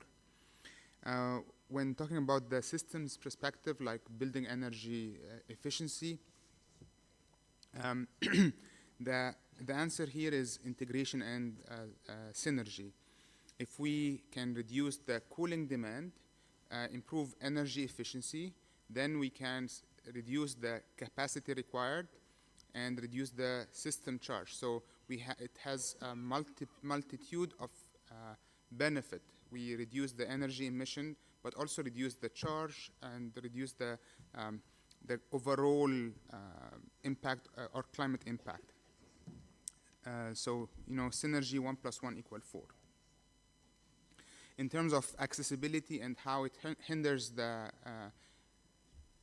Kigali Amendment and the progress towards Kigali Amendment, again, the key word here is funding and the impact, especially on importing countries or developing countries that are receiving on the receiving end of the spectrum. There is a dual responsibility between importing and exporting countries. The problem is the importing countries don't have the regulatory framework to enable only allowing those those equipment that have lower GWP refrigerant that also are energy efficient, and that creates some disparity. Then there was the question about the refrigerants being transitional, and the answer here is the approach that the world is taking is a phased approach.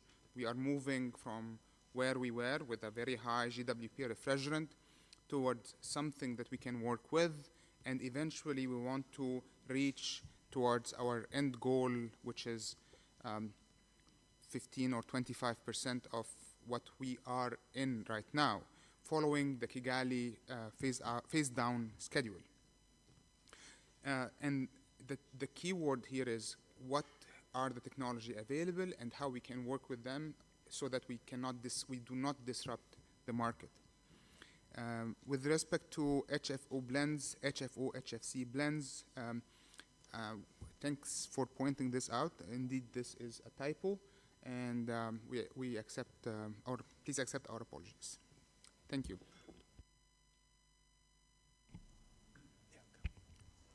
Good afternoon. I'd like to reply to the United States question about the Halon that was destroyed. The Halon 1301 that was destroyed was done so under a carbon credit system to satisfy corporate environmental sustainability goals. The Halon was recovered from a fire suppression system and was perfectly usable. We knew about this and asked the company not to go ahead and do this, but they did. They went ahead anyway. We are concerned that this could set a precedent and lead to further destruction of good Halon, which would deplete the bank and could lead to a need for future production. While I've got the floor, I'd like to reply also to some previous questions that were asked in the sessions. Turning to the question from Senegal sometime earlier, the question was about new Halon alternatives. Our assessment report lists many existing Halon alternatives and alternatives indeed to high GWP HFCs.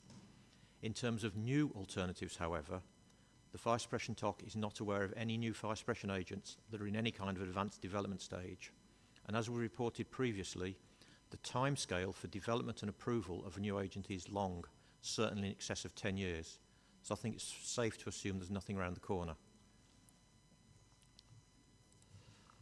Turning to the questions from the EU, which was to do with the global changeover to Halon alternatives. In terms of Halon 1301, With the exception of civil aviation, and by that I mean aircraft engines and the cargo compartments, all new halon system fire suppression systems do not use halon 1301. However, there are several enduring or legacy uses, as I indicated earlier, military, oil and gas, nuclear power plants, etc., where retrofit of the original halon system is not practical or feasible, and this could be for several reasons: available space, the weight of the system, temperature requirements, etc. There are still some fixed systems protecting, for example, telecom suites and some marine uses. These are typically decommissioned at the end of life of the asset, and the halon is recovered, recycled, and in fact becomes the supply to create the available 1301 bank to support these other enduring uses, for example, civil aviation.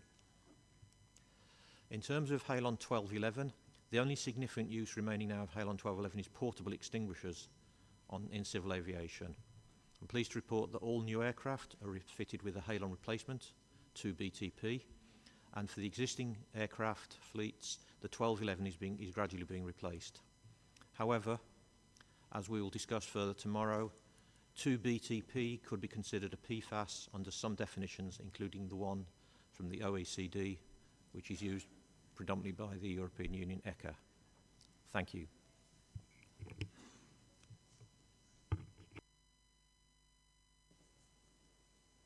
Oui, vous avez la parole. You have the floor. Yes, go ahead. You have the floor. Distinguished expert, you have the floor. Go ahead. I can't see what it says in writing. Thank you. It's the TEEP, and I'll just respond to the questions from the US delegation.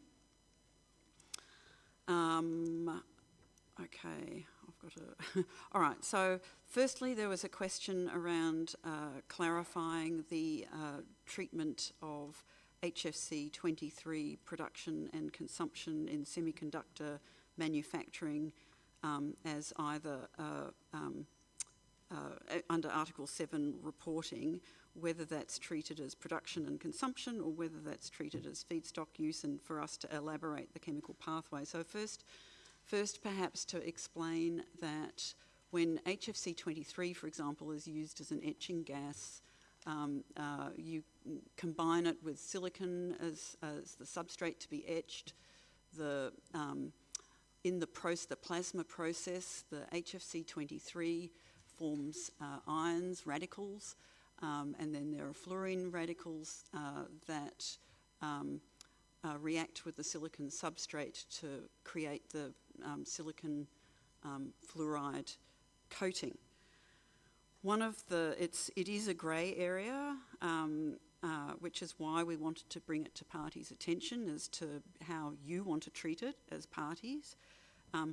I guess from our perspective, it's not clear. I wouldn't say I would consider it, that process, a traditional feedstock type use, which we would consider perhaps more likely to be the addition of two chemicals coming together and being and creating a new chemical and then having that chemical isolated. That's kind of our understanding of what a feedstock use is. But we bring it to parties' attention because it probably needs clarification. The second question relates to TFE and HFP production from HCFC 22 and associated emissions of HFC 23 and PFC C318. And there was a question about, I think, those emissions and whether we would be able to dig further in to do an assessment of that. There was also a question around, we've obviously provided a maximum estimate there of possible 23 and PFC emissions from those processes. If we were to do more work on that, we would certainly be grateful for parties to provide more accurate data. because we used the data that we had available, and as pointed out, that provides a maximum. We don't currently have information, accurate information on possible emission factors, and would need that. And we also don't have information about current levels of abatement. So we would need all of that information to be able to do that. We don't have information on whether those processes currently require incineration in parties, thermal oxidation, to destroy those emissions. And we would be grateful for parties to provide that information on whether those processes in their countries currently require incineration or not. So to be able to do work, we would need additional information. Then I think there was another question around providing additional information on the environmental implications of those processes. Given our lack of understanding on whether there's abatement or not, I guess that's a bit of a question mark as to what those environmental implications would be, which was why we included it in the report and asked parties to consider the significance of the potential of those emissions, the potential impacts of those emissions. I don't think there was anything else. Thank you. Merci beaucoup aux experts. Thank you so much to all of the panel experts. Well, unfortunately, time is of the essence now. Despite this, however, a number of points have not been tackled, so I'm going to allow the experts to continue to bring us their answers. There are questions on microplastics. Those, for example, were not tackled.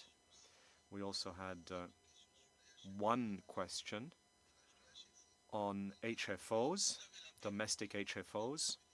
So you have the floor. So we have both the EEAP and the SAP. You have the floor. In response to the question from South Africa regarding our inability to quantify the magnitude of the effects of changes in UV radiation on ecosystem biodiversity, productivity, greenhouse gas emissions, carbon storage. The answer to that is several-fold. In some cases, we lack basic knowledge on the effects. For example, we know very little about how UV radiation affects biodiversity, and we can't really quantify that. In some cases, we have some information from experiments, but we can't scale that to a level where we can really quantify that in an assessment way. This requires models, and in some cases, the models don't exist. Relatively simple models looking at UV and climate interactions on crop yield, for example. Some studies have been done, and those show mostly an effect of climate change, not so much in UV. But those are relatively rare as well. For natural systems, it becomes much more complicated because natural systems are inherently much more complicated than agricultural ecosystems.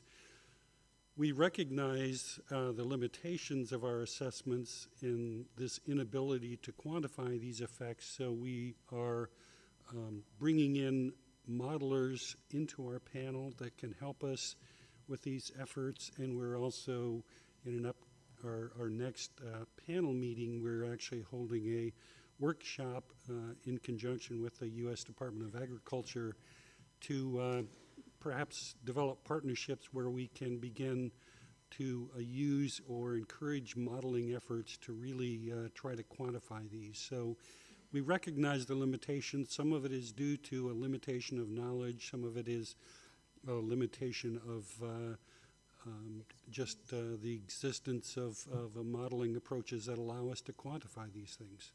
So that's the answer to that.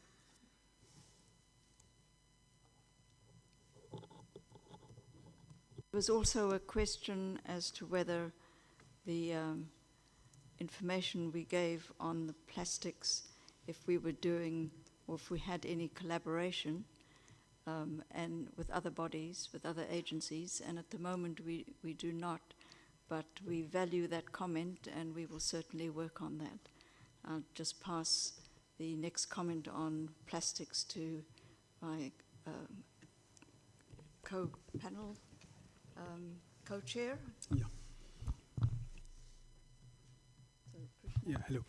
Yeah, this is regarding microplastics, a question raised by Kuwait on microplastic as carbon sink.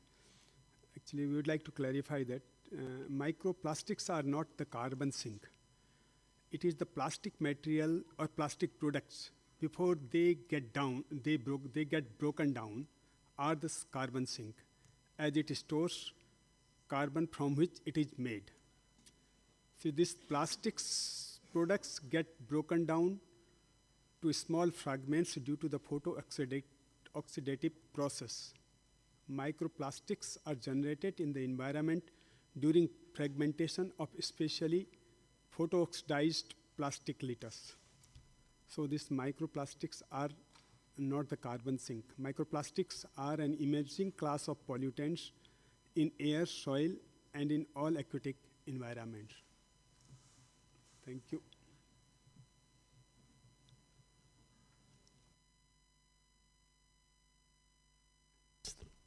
Yes, thank you. To the delegate from South Africa, with regard to CFC-11, the scientific community maintains its vigilance by continuing to measure CFC-11 and related substances, by tracking their emissions, by working with TEEP to understand emission magnitudes from banks created from production before 2010 and the newly produced banks. And more generally, I'll say that scientists in the SAP continue their efforts to refine and improve methodologies and observational networks to enable more accurate and precise estimates of emissions for all Montreal Protocol gases. With respect to question from the Ethiopian delegate and also with help from the U.S. delegate regarding recent changes in methyl bromide. Yes, sorry for the confusion. To be clear, its atmospheric abundance has varied between 6.5 and 6.9 parts per trillion over the 2016 to 20 period. So showing no systematic trend or change over that period, just more year-to-year variability, consistent with the known anthropogenic production and emission changes over that time. They've been fairly constant over that period as well. And yes, with regard to the clarification from the U.S., 5.5 or 5.5 ppt is indeed what we estimate based on measurements from air trapped in snow and ice in Antarctica, what the pre-industrial atmospheric level for methyl bromide was. Thank you. And finally, with respect to the question from the delegate from the United States regarding HFC 23, correct. The point was that HFC 23, global emission magnitude and trend derived from atmospheric measurements, contrasts with expectations of a substantial increase in abatement of those 23 emissions. And the source of that abatement information is cited in the report as being reports of the XCOM to the MLF related to implementation of the Montreal Protocol, and more specifically by those reports related to product emissions of HFC 23. So I hope that addresses the questions.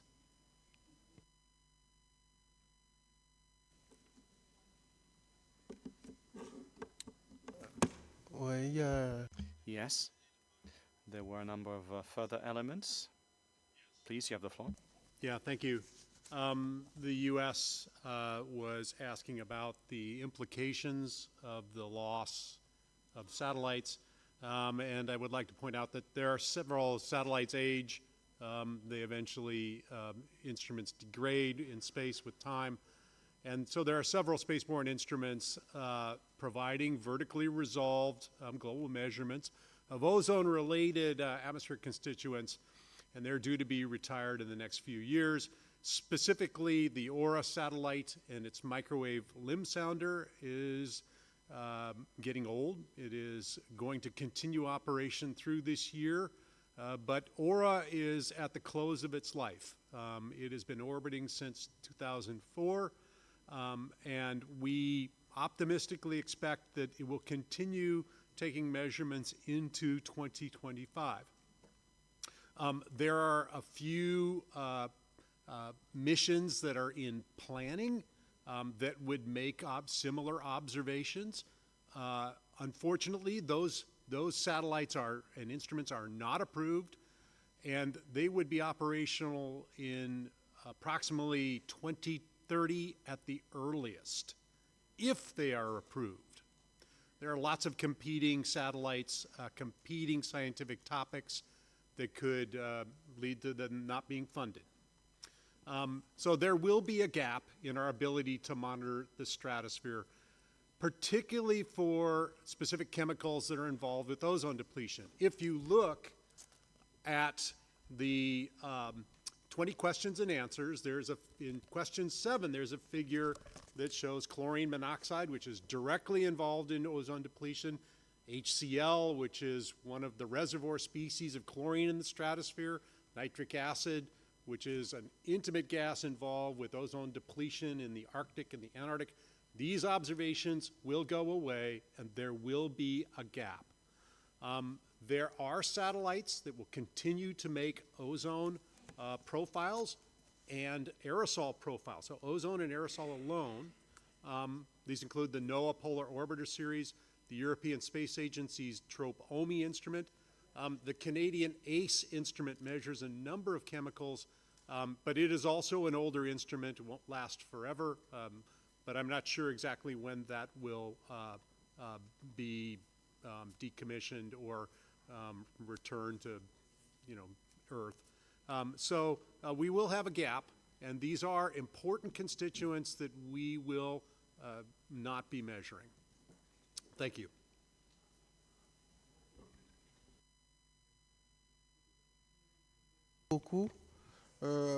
Thank you so much. So, we believe that sufficient elements were included in the answers and that most of the concerns have been addressed. So, craving your indulgence, we will now move on. We're going to move on to a last list of speakers, but this will be it, and we will move on after Cuba has taken the floor. Now, we have 5 speakers on the list. A few more have signed up to it. So you can see, if we just allow this to go on, then we simply won't be able to finish on time. So we're going to end this after Cuba. Those who have any further concerns and feel that they require additional answers can, of course, always approach the experts. They're here amongst us.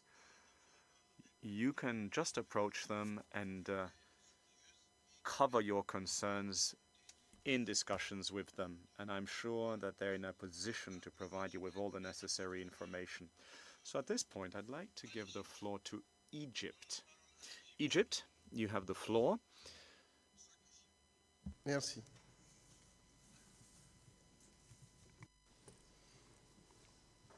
شكرا أعطائي الكلمة. بداية Thank you so much for affording me the floor, sir. I would like to start by congratulating the 2 co-chairs upon their election and for their sterling management of this meeting, and I wish them every possible success, of course. I'd like to associate myself with all of those who have conveyed their gratitude to the Kingdom of Thailand, as well as the Ozone Secretariat, for having organized this meeting so skillfully. I'd also like to associate myself with those who have thanked the co-chairs and the members of the various panels, assessment panels, and I'd like to congratulate them for their efforts, voluntary efforts aimed at producing rich reports which help us so much in our national units responsible for ozone-related issues. All those who spoke before me have asked very clear, comprehensive questions, and the answers were just as clear and comprehensive too. So I, in turn, would like to ask a few very simple questions. Firstly, firstly, a question addressed to the SAP. Now, we have observed or noticed a number of gaps when it comes to the assessment networks and inventory networks. There's a certain imbalance in their geographical distribution. How can we address this? That of equitable geographical representation of these assessment networks. As far as the TEEP is concerned, I have a question for you. So when it comes to RTOC and its presentation, including essential messages, well, just like my colleague from Kuwait said, indirect emissions represent 70% of the total. And we heard that,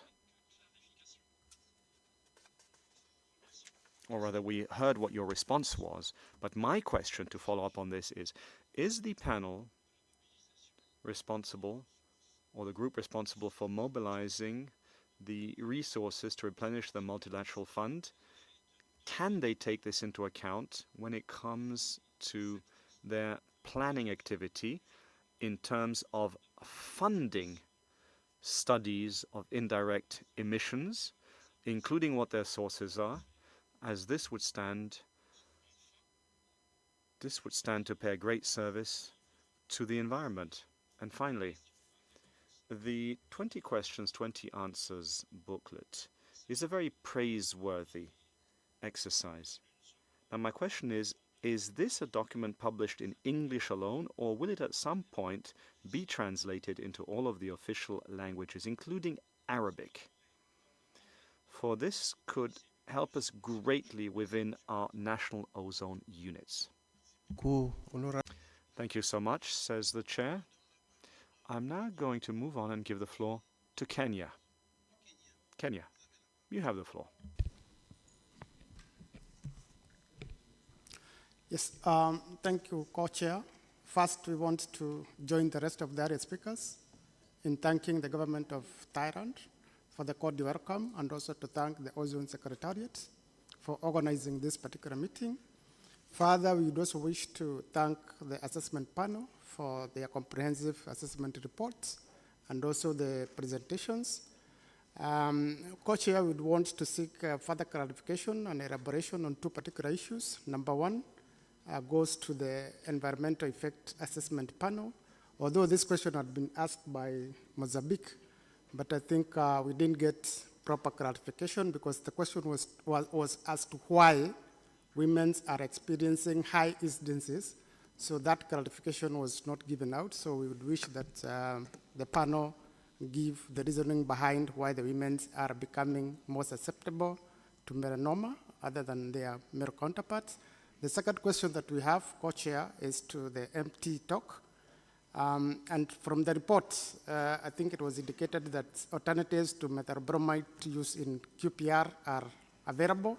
But if that is so, we'd wish to know whether these alternatives are easily accessible and affordable. Thank you.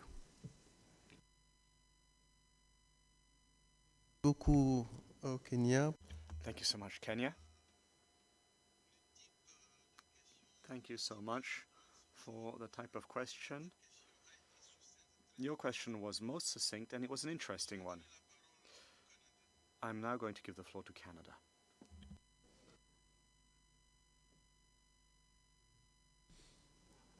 Merci, Monsieur le Co-Président. Co-Chair, thank you so much. Join other delegations and thank the three assessment panel for the tremendous work they have undertaken in the preparation of their quadrennial reports. There's many things that I can say about it, but given the time, I will go directly to our questions. So two questions to the scientific assessment panel. one to the medical and chemical talk, and one to the fire suppression talk. For the scientific assessment panel, we just heard from them a couple of times that action on very short-lived substances could have a significant near-term impact on the ozone layer recovery. We know that at this stage, the SAP has not assigned actual ozone depleting potential to most short-lived compounds. But we noted that in the report by the MC Talk, they quoted a study by Claxton et al. That considered ranges of ozone depleting potential for dichloromethanes and a few other short-lived compounds. So our questions to the SAP is if they've considered those ODPs, and if at some point in the future they would be able to assign ozone depleting potentials or range of potentials for some of the key very short-lived substances. Second question to the SAP is, we noted that abundance of CTC carbon tetrachlorides continues to decrease, albeit at a slower rate.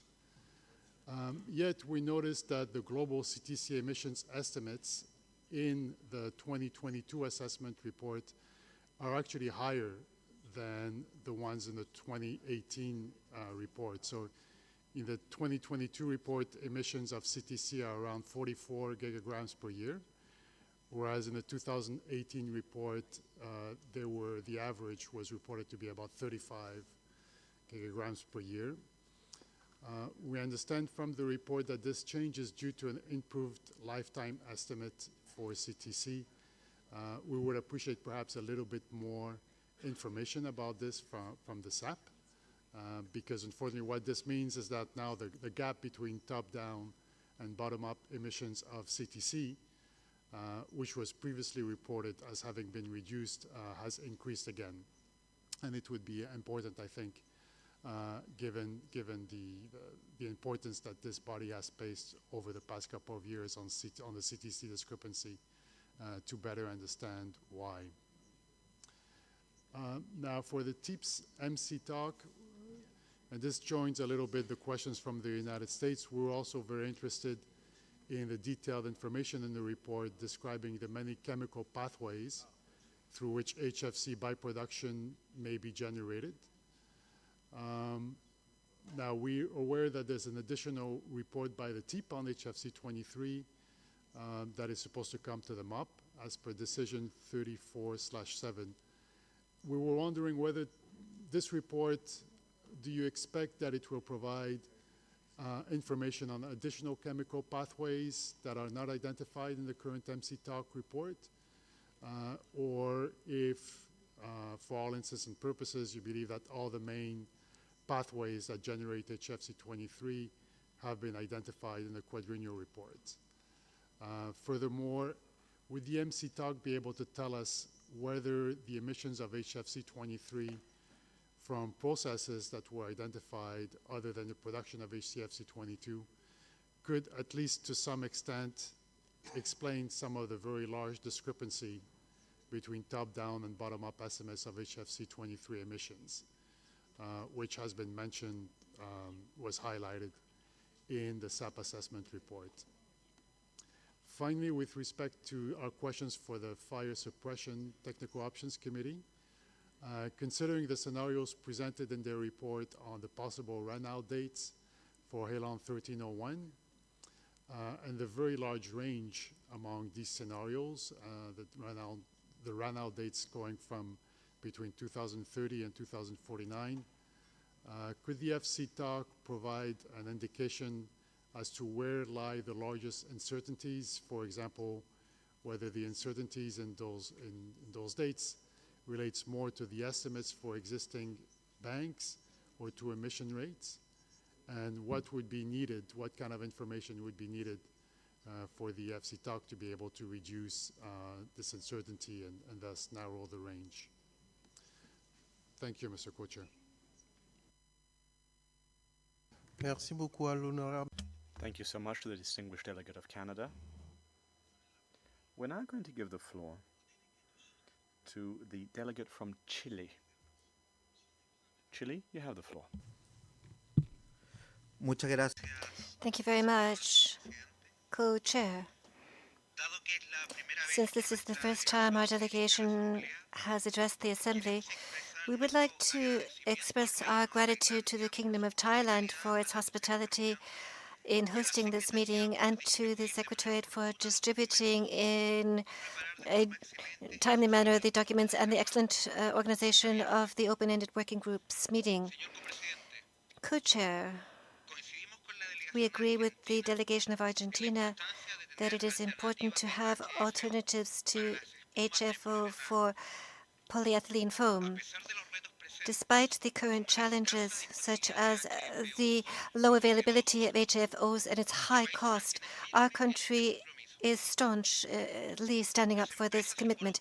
The companies involved in conversion projects financed by the MLF are experiencing a drop in competitiveness because of the low availability and the high costs of HFOs, in contrast to companies that decided not to participate in the conversion projects and who opted for continuing to use HFCs. Co-Chair, we understand that there has been a brief reference to the question asked by Argentina, and we regret that fact. However, we would very much request the TEEP to evaluate the situation of countries like ours that have decided to carry out accelerated reductions in HFCs and HFC 141B, and therefore we believe firmly that we can work together to find solutions that both benefit the environment and industry. Thank you very much, Co-Chair. Merci beaucoup. Thank you so much. Thank you so much for having voiced that concern. I'm going to give the floor to Cuba. And at the same time, I'll seize this opportunity to inform you that the speakers list will finish with Cuba. Thank you. Muchas gracias. Thank you very much, Co-Chair. Also, we'd like to extend our thanks to the assessment panels for the information provided to us. I'm going to refer to one of the latest presentations on the quadrennial report, and I quote, it says, "The Kigali Amendment constitutes challenges to the parties, above all the Article 5 parties."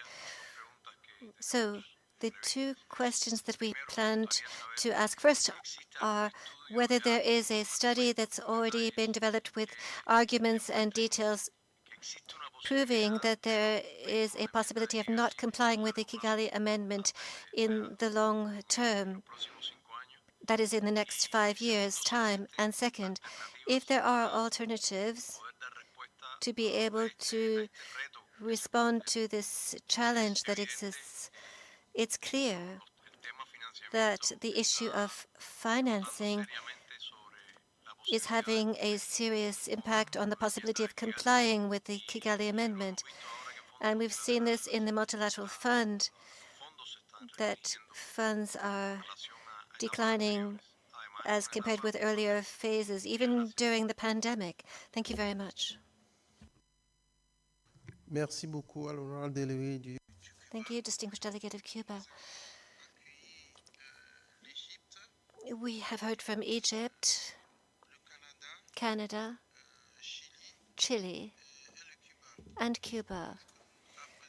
So we are now going to hand the floor over to the experts who have so much experience in this field to help us by providing some clarifications regarding the questions that have been put. Distinguished delegates, I give you the floor now.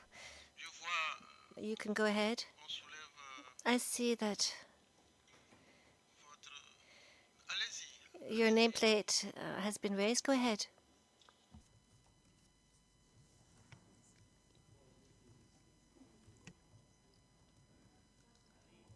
The question from Kenya and Mozambique as to why women are experiencing high cancer incidences in comparison to men. But it is actually the other way around, and I would like to refer you to page 12 of our quadrennial assessment, and that shows two separate bar diagrams. The diagram that I showed you in the presentation was only given for men, and it had an arrow for women at an incidence rate at 30 per 100,000, whereas the maximum for men was over 40 per 100,000. And I think some of the confusion may have come that I did not show both bar grams at the same time. So the bar diagram on the left on page 12 shows the incidence for men, and on the right, the incidence for women. And if you disregard the incidence for Australia and New Zealand, the incidence rate for both men and women are very similar. But to go perhaps a little further, for Australia and New Zealand, for both men and women, they are exposed to high amounts of UV radiation, which we typically have, especially in summer. And I do still agree that 30 out of 100,000 for women is still high, but both men and women spend quite a lot of time outdoors, and men have more jobs that expose them for longer periods outdoors than women. But if you are referring to Kenya and Mozambique, we don't have specific information on those particular countries, and that would depend very much on the activities of men and women, and also probably on skin cancer incidences on people with darker skins or lighter skins, because in Australia and New Zealand, most of the population is of a lighter skin, and the darker skins have much better protection against cancer incidences than the lighter ones, as you would expect. I hope I've answered your questions. If not, please come and see me afterwards. Thank you.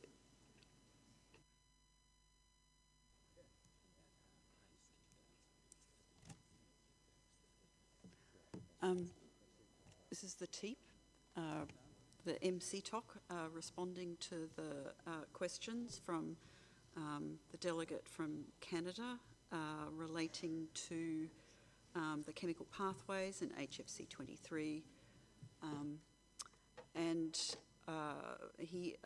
The delegate asked whether the report on 34/7 that will be presented to the MOP will report on any additional pathways.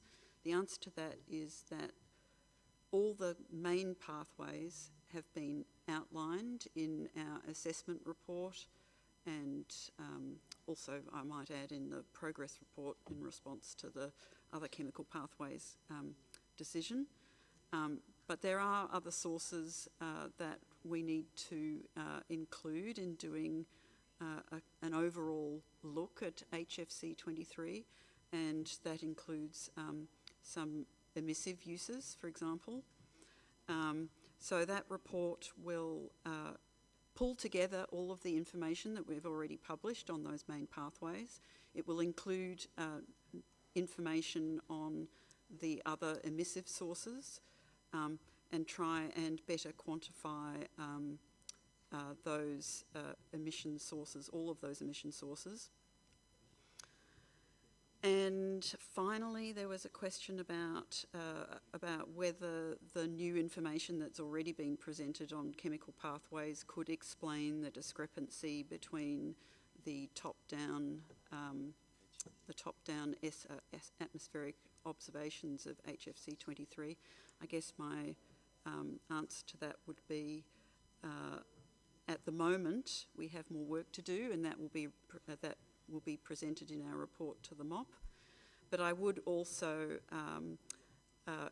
as a free advertisement for a side event that will be held on Wednesday, kind of encourage parties to attend a side event that's being organised by the SAP and the TEEP that will provide current information on this topic of HFC 23 emissions. Thank you.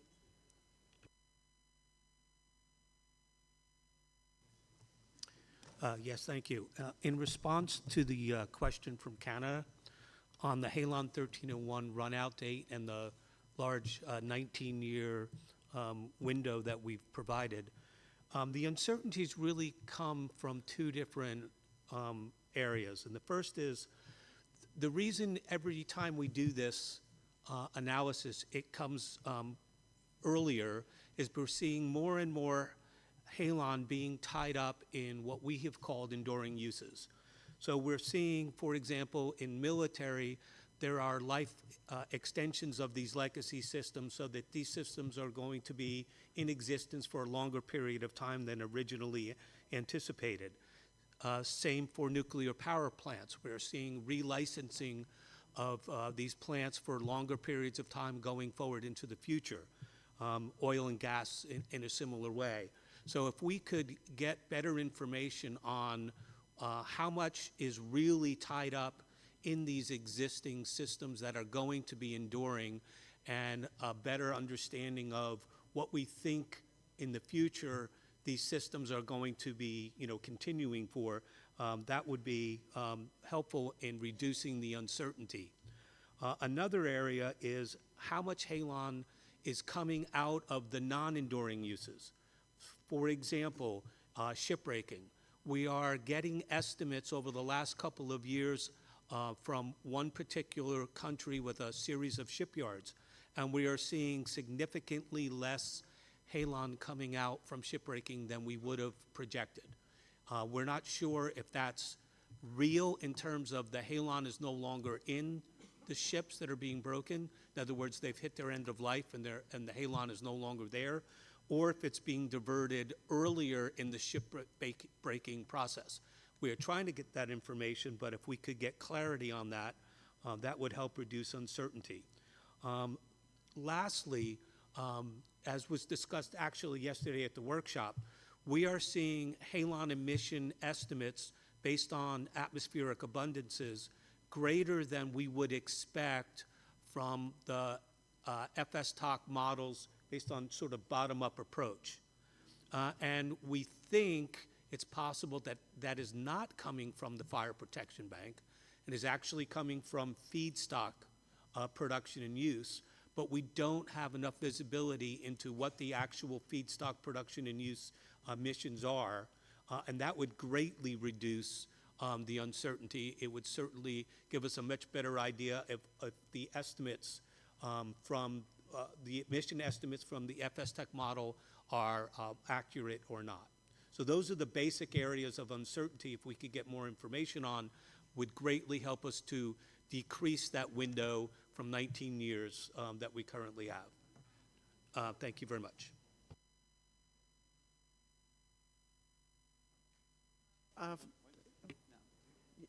Okay. In replying to the question from Argentina and also Chile on the availability of supply of alternate foam blowing agents, several years ago, the FTOC reported on a lack of supply of foam blowing agents, not only HFOs, but also hydrocarbons, specifically cyclopentane, insufficient supply in order to meet demand.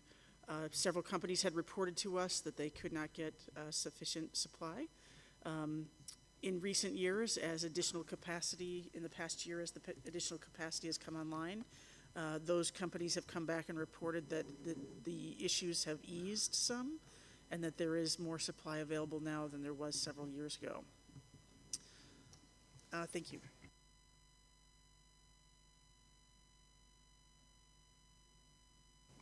Merci beaucoup. Thank you very much. I think that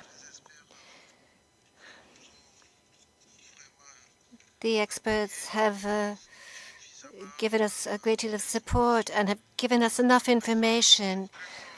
I would now like to close this question and answer session at this point and thank once again the assessment panels for the remarkable contributions.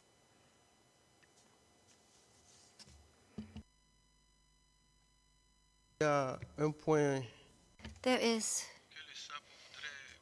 a point that SAP or SAP would like to clarify. Go ahead. Thank you, Mr. Co-Chair.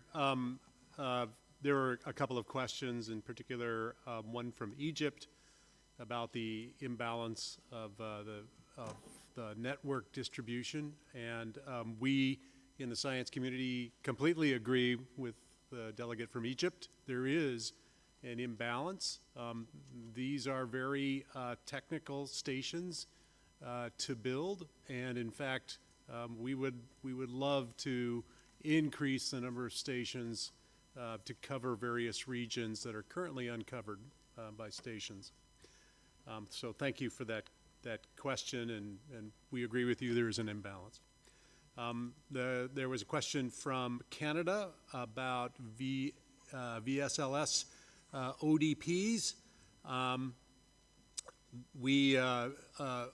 ODPs for very short-lived substances are very difficult to calculate because they depend on where the substance is emitted. A substance that is emitted in the tropics can be convected up and get into the stratosphere easily. A short-lived species that is emitted in the mid-latitudes is less likely to make it out of the troposphere and into the stratosphere to cause ozone depletion. So ODPs depend on where they're emitted for very short-lived substances. So that means that there's not a single value that you can put into the table for an ODP. There's more or less a range of values, and it really depends on the distribution of emissions to calculate what ozone depletion is. And in fact, there are a number of modeling studies that have done ozone depletion for very short-lived substances, but again, it depends where they're emitted. So thank you for that question. I hope that clarifies that. There was another question about carbon tetrachloride, and in fact, the emissions estimate has changed because the lifetime changed. And the lifetime is calculated from photolysis in the stratosphere, that is, UV radiation breaks down carbon tetrachloride, but there's also ocean loss of carbon tetrachloride, and that is a very complex estimate to make. What is the global ocean loss of carbon tetrachloride? It is a fairly long lifetime, but nevertheless it adds to the carbon tetrachloride lifetime, and that is a difficult calculation because of the complexity of ocean loss processes. So in fact, yes, the lifetime has changed because the ocean lifetime changed, not because the stratospheric lifetime changed. Just a final point, there is an overlap at the edges of the top-down and bottom-up emissions. That doesn't mean they're exactly consistent. There's still an offset, but they overlap at their edges. So we've made great improvements in solving the budget of carbon tetrachloride in the last 20 years, and we hope that we can make more progress on that. So I hope that answers the two questions from Canada. David? Yes, and to return to the delegate from Egypt, we appreciate the comment that the 20 questions and answers as presented this morning is praiseworthy. And then the question was the possibility of translation. In the past, there's been some effort to translate the earlier versions. As leading that effort, I would highly welcome that and would look to the Secretariat perhaps to guide us on possibilities for that. And then simply to warn that it's a real challenge to craft the language and capture all of the nuance. Certainly we work very diligently in English to achieve what we have achieved, so we would want to identify those who can really speak carefully to the scientific language in other languages. So thank you for that suggestion, and we stand by to help that process if it were to start.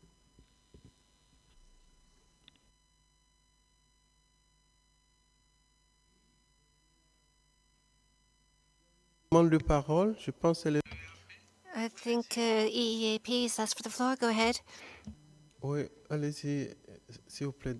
Go ahead, please. It's a very quick clarification for Mozambique and Kenya for the incidences in men and women. It's I'd like to just correct the page number there. It's 127 and not page 12 that you need to look at. So page 127. Thank you.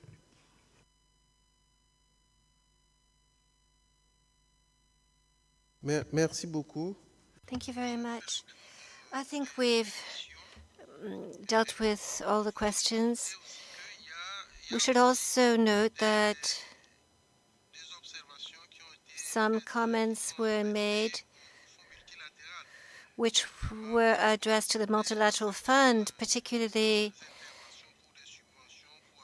some statements relating to grants to translate the 20-question, 20-answer booklet into Arabic. All of those points have been taken note of, and the Secretariat will work on these. As I said before, I would like to close the question and answer session at this point, and we would like to thank once again the experts from the assessment panels for their remarkable statements and contributions. We will now allow them to stand down so we can go on with the agenda, but please be alert in case we need to come back to you for clarifications on certain issues. Thank you. So perhaps delegates would like to make general statements or interventions. We are now going to open the floor for that purpose, and the co-chair will continue the work.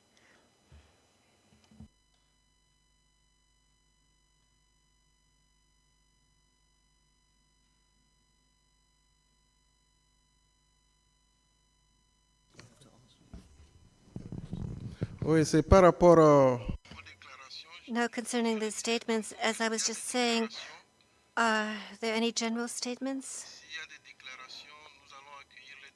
If there are, we open the floor for statements. Thank you.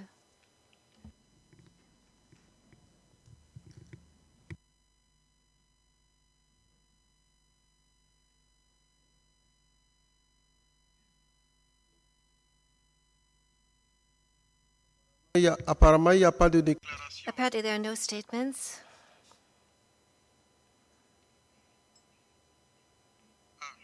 Ah. Oh, there are some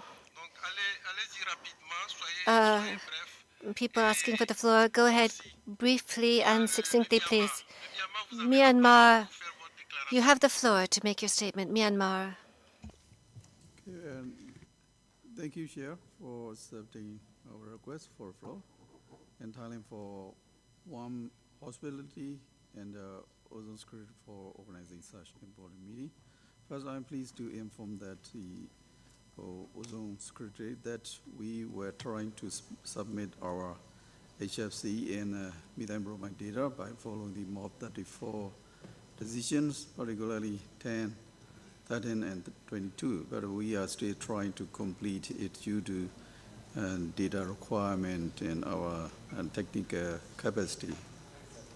And in the context of HFC, we are encouraging all the stakeholders to use HFC and HFC use cooling technologies and requirements. Meanwhile, we remind them to be careful while importing and purchasing HFC and HFC use equipment, as HFC phasing down plan is to be started from 2029 due to preparing to ratify Kigali Amendment.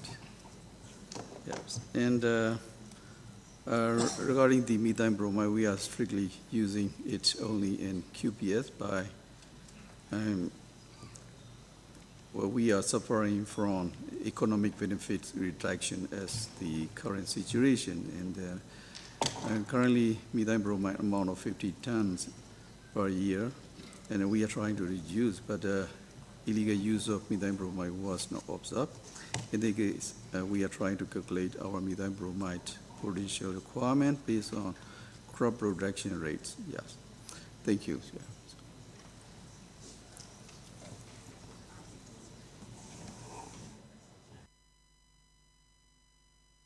Merci beaucoup. Thank you very much, distinguished delegate of Myanmar. I now give the floor to Norway. Merci. Thank you. Thank you, Co-Chair. We would like to thank the Kingdom of Thailand for their hospitality, and we also thank the Ozone Secretariat and its staff for all the preparation and organization of this meeting. We appreciate the great work of the panels, and we thank them for all the reports, and we recognize that it must have been a challenge in information and reports. Regarding the SAP report, the take-home message that we believe parties need to take into consideration is that early and faster action transitioning away from controlled substances can hasten the recovery of the ozone layer, as well as give significant benefits by limiting global warming.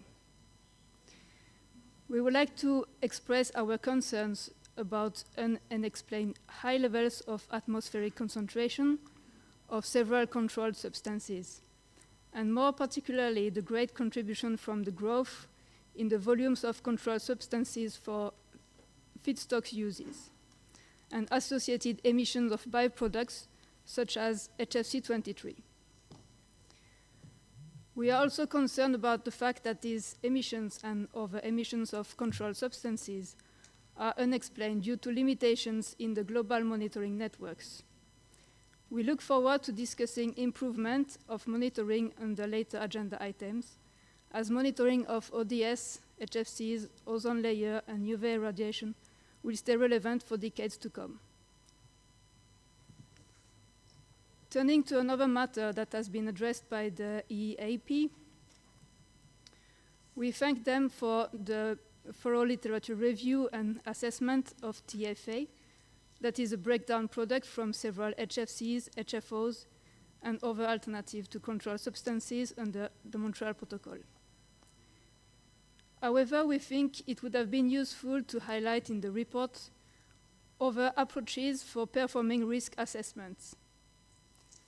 Under the chemicals regulation in Europe, we look at TFE from a different perspective than the classical risk assessment. Because this is a substance that is so persistent in the environment, we are of the view that one cannot conclude on the potential effects from long-term exposure to low concentration. Such substances are therefore assessed as non-threshold substances, and releases of those substances into the environment should be minimized at the extent possible.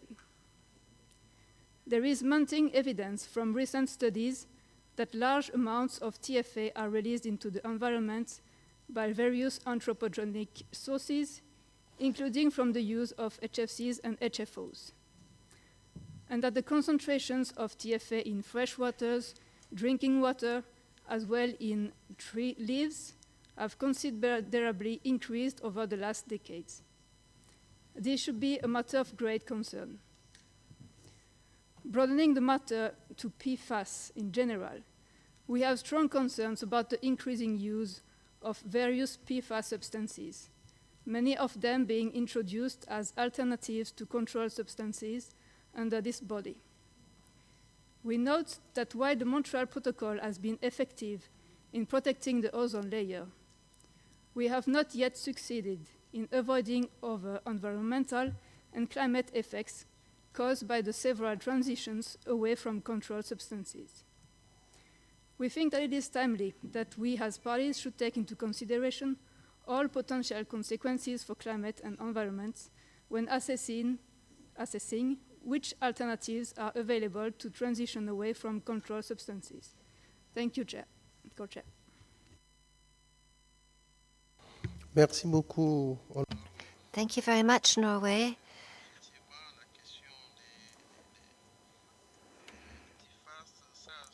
For evoking the question of PFAS. This is an emerging issue, and we think we should take a further look on this in terms of follow-up to continue studies to look at the effects of these substances on the environment. And there's another product that is becoming worrying. This is HFC-23, which is also worrying. Now, these products don't mean that we forget methyl bromide, which is also worrying. But these products are being found in the environment, and they are harming the environment and human health. So we think that studies need to continue to assess their harmful effects on the environment and human health. And I will now give the floor to Australia to deliver a statement. Thank you very much, Co-Chair, and good evening, everyone. Firstly, we'd like to place on record our sincere thanks and deep gratitude to the panels for their work over the last few years. We recognise it has been a very tough time in which to undertake global cooperative work thanks to the COVID-19 restrictions, and their work would have been additionally challenging as a result of those restrictions and working virtually. We would like to note that we could not do our work without the panels doing their work, so great gratitude to them. Just briefly, we would like to indicate, I think the panel presentations have given us some good news, and I think there is good news in the presentations that have been provided. The evidence for ozone recovery is there. The unexpected increase in CFC-11 emissions has been arrested. And the Montreal Protocol is doing its job in safeguarding the planet from significantly increased UV radiation. So we think there is definitely some good news from the panels that we can take away from their presentations and from their reports. However, there are still some uncertainties and concerns. A number of delegates have mentioned the rise in HFC-23 emissions, and we see this item has been put on the agenda for our discussion later under agenda item 3G, so we look forward to having that discussion then. The use and production of controlled chemicals like CTC and HCFC-22 for feedstock uses appears to be resulting in increased emissions of controlled substances, and we have put on the agenda that we would also like to discuss that particular issue under agenda item 3G. We did note the rise in concentration of minor CFC species and the lack of reduction of CTC in the atmosphere, the emissions of very short-lived substances like DC dichloromethane, which has also been put on the agenda. One of the issues we would particularly like to raise, though, is that the future of ozone levels depends in part not on issues related to ozone-depleting substances or their concentrations, but on issues such as increased water, hydrogen, methane or NOx being emitted to the atmosphere through new aircraft fleets, rockets, volcanic eruptions, as we've heard, or through intentional injection of sulfate aerosols into the stratosphere to reduce climate warming. On this particular issue, we appreciated the update provided by the Scientific Assessment Panel in its assessment. We also note that UNEP released a report in February this year called One Atmosphere that actually undertook a review of the state of research on solar radiation management.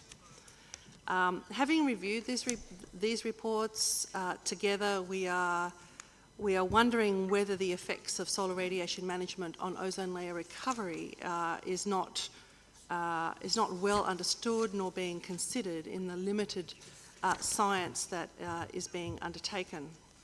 And we think this is a cause of concern, given the potential for solar radiation management or stratospheric aerosol injection activities to affect the ozone layer negatively and immediately, as we've just heard from the Scientific Assessment Panel, and for these activities to perhaps affect the work that we have been doing for more than 30 years now.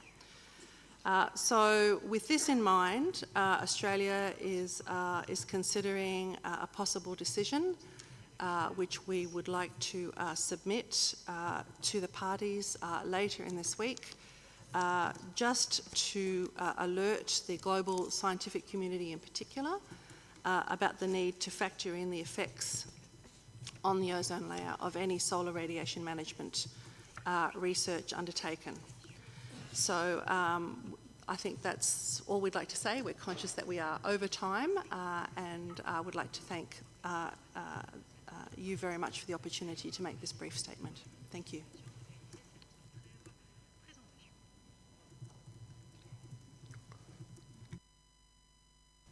Merci beaucoup. Thank you. Thank you so much to the distinguished delegate of Australia.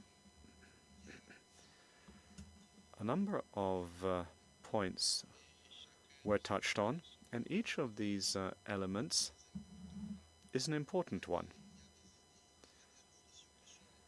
Now, an exercise in consideration is ongoing, and we would like to see all this on paper in the form of a document, something that can be forwarded to the Secretariat to ensure that all of these points are considered when it comes to upcoming activities. So we'll await this type of document.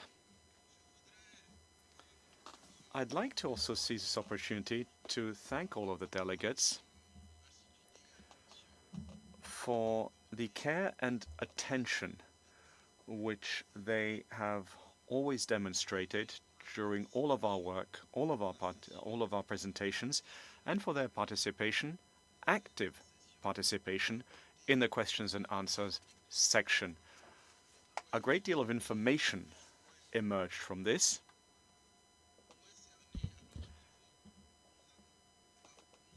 And I can tell you that elements that we had perhaps somewhat neglected are ones which we were able to better understand following this exercise. What we're going to do right now is we're going to adjourn, because of course the questions and answers session lasted a little bit longer than expected. So we're going to have to fine-tune things again at the level of the Secretariat to ensure that tomorrow morning we be in a position to resume in good conditions and thus continue our work successfully. So for now, it just behooves me to say thank you and to tell you until tomorrow. However, do look at the screens before you leave, just to see all of the different updates and all of the necessary information regarding our meetings and parallel meetings. What I'm referring to here, of course, are the side events. So until tomorrow.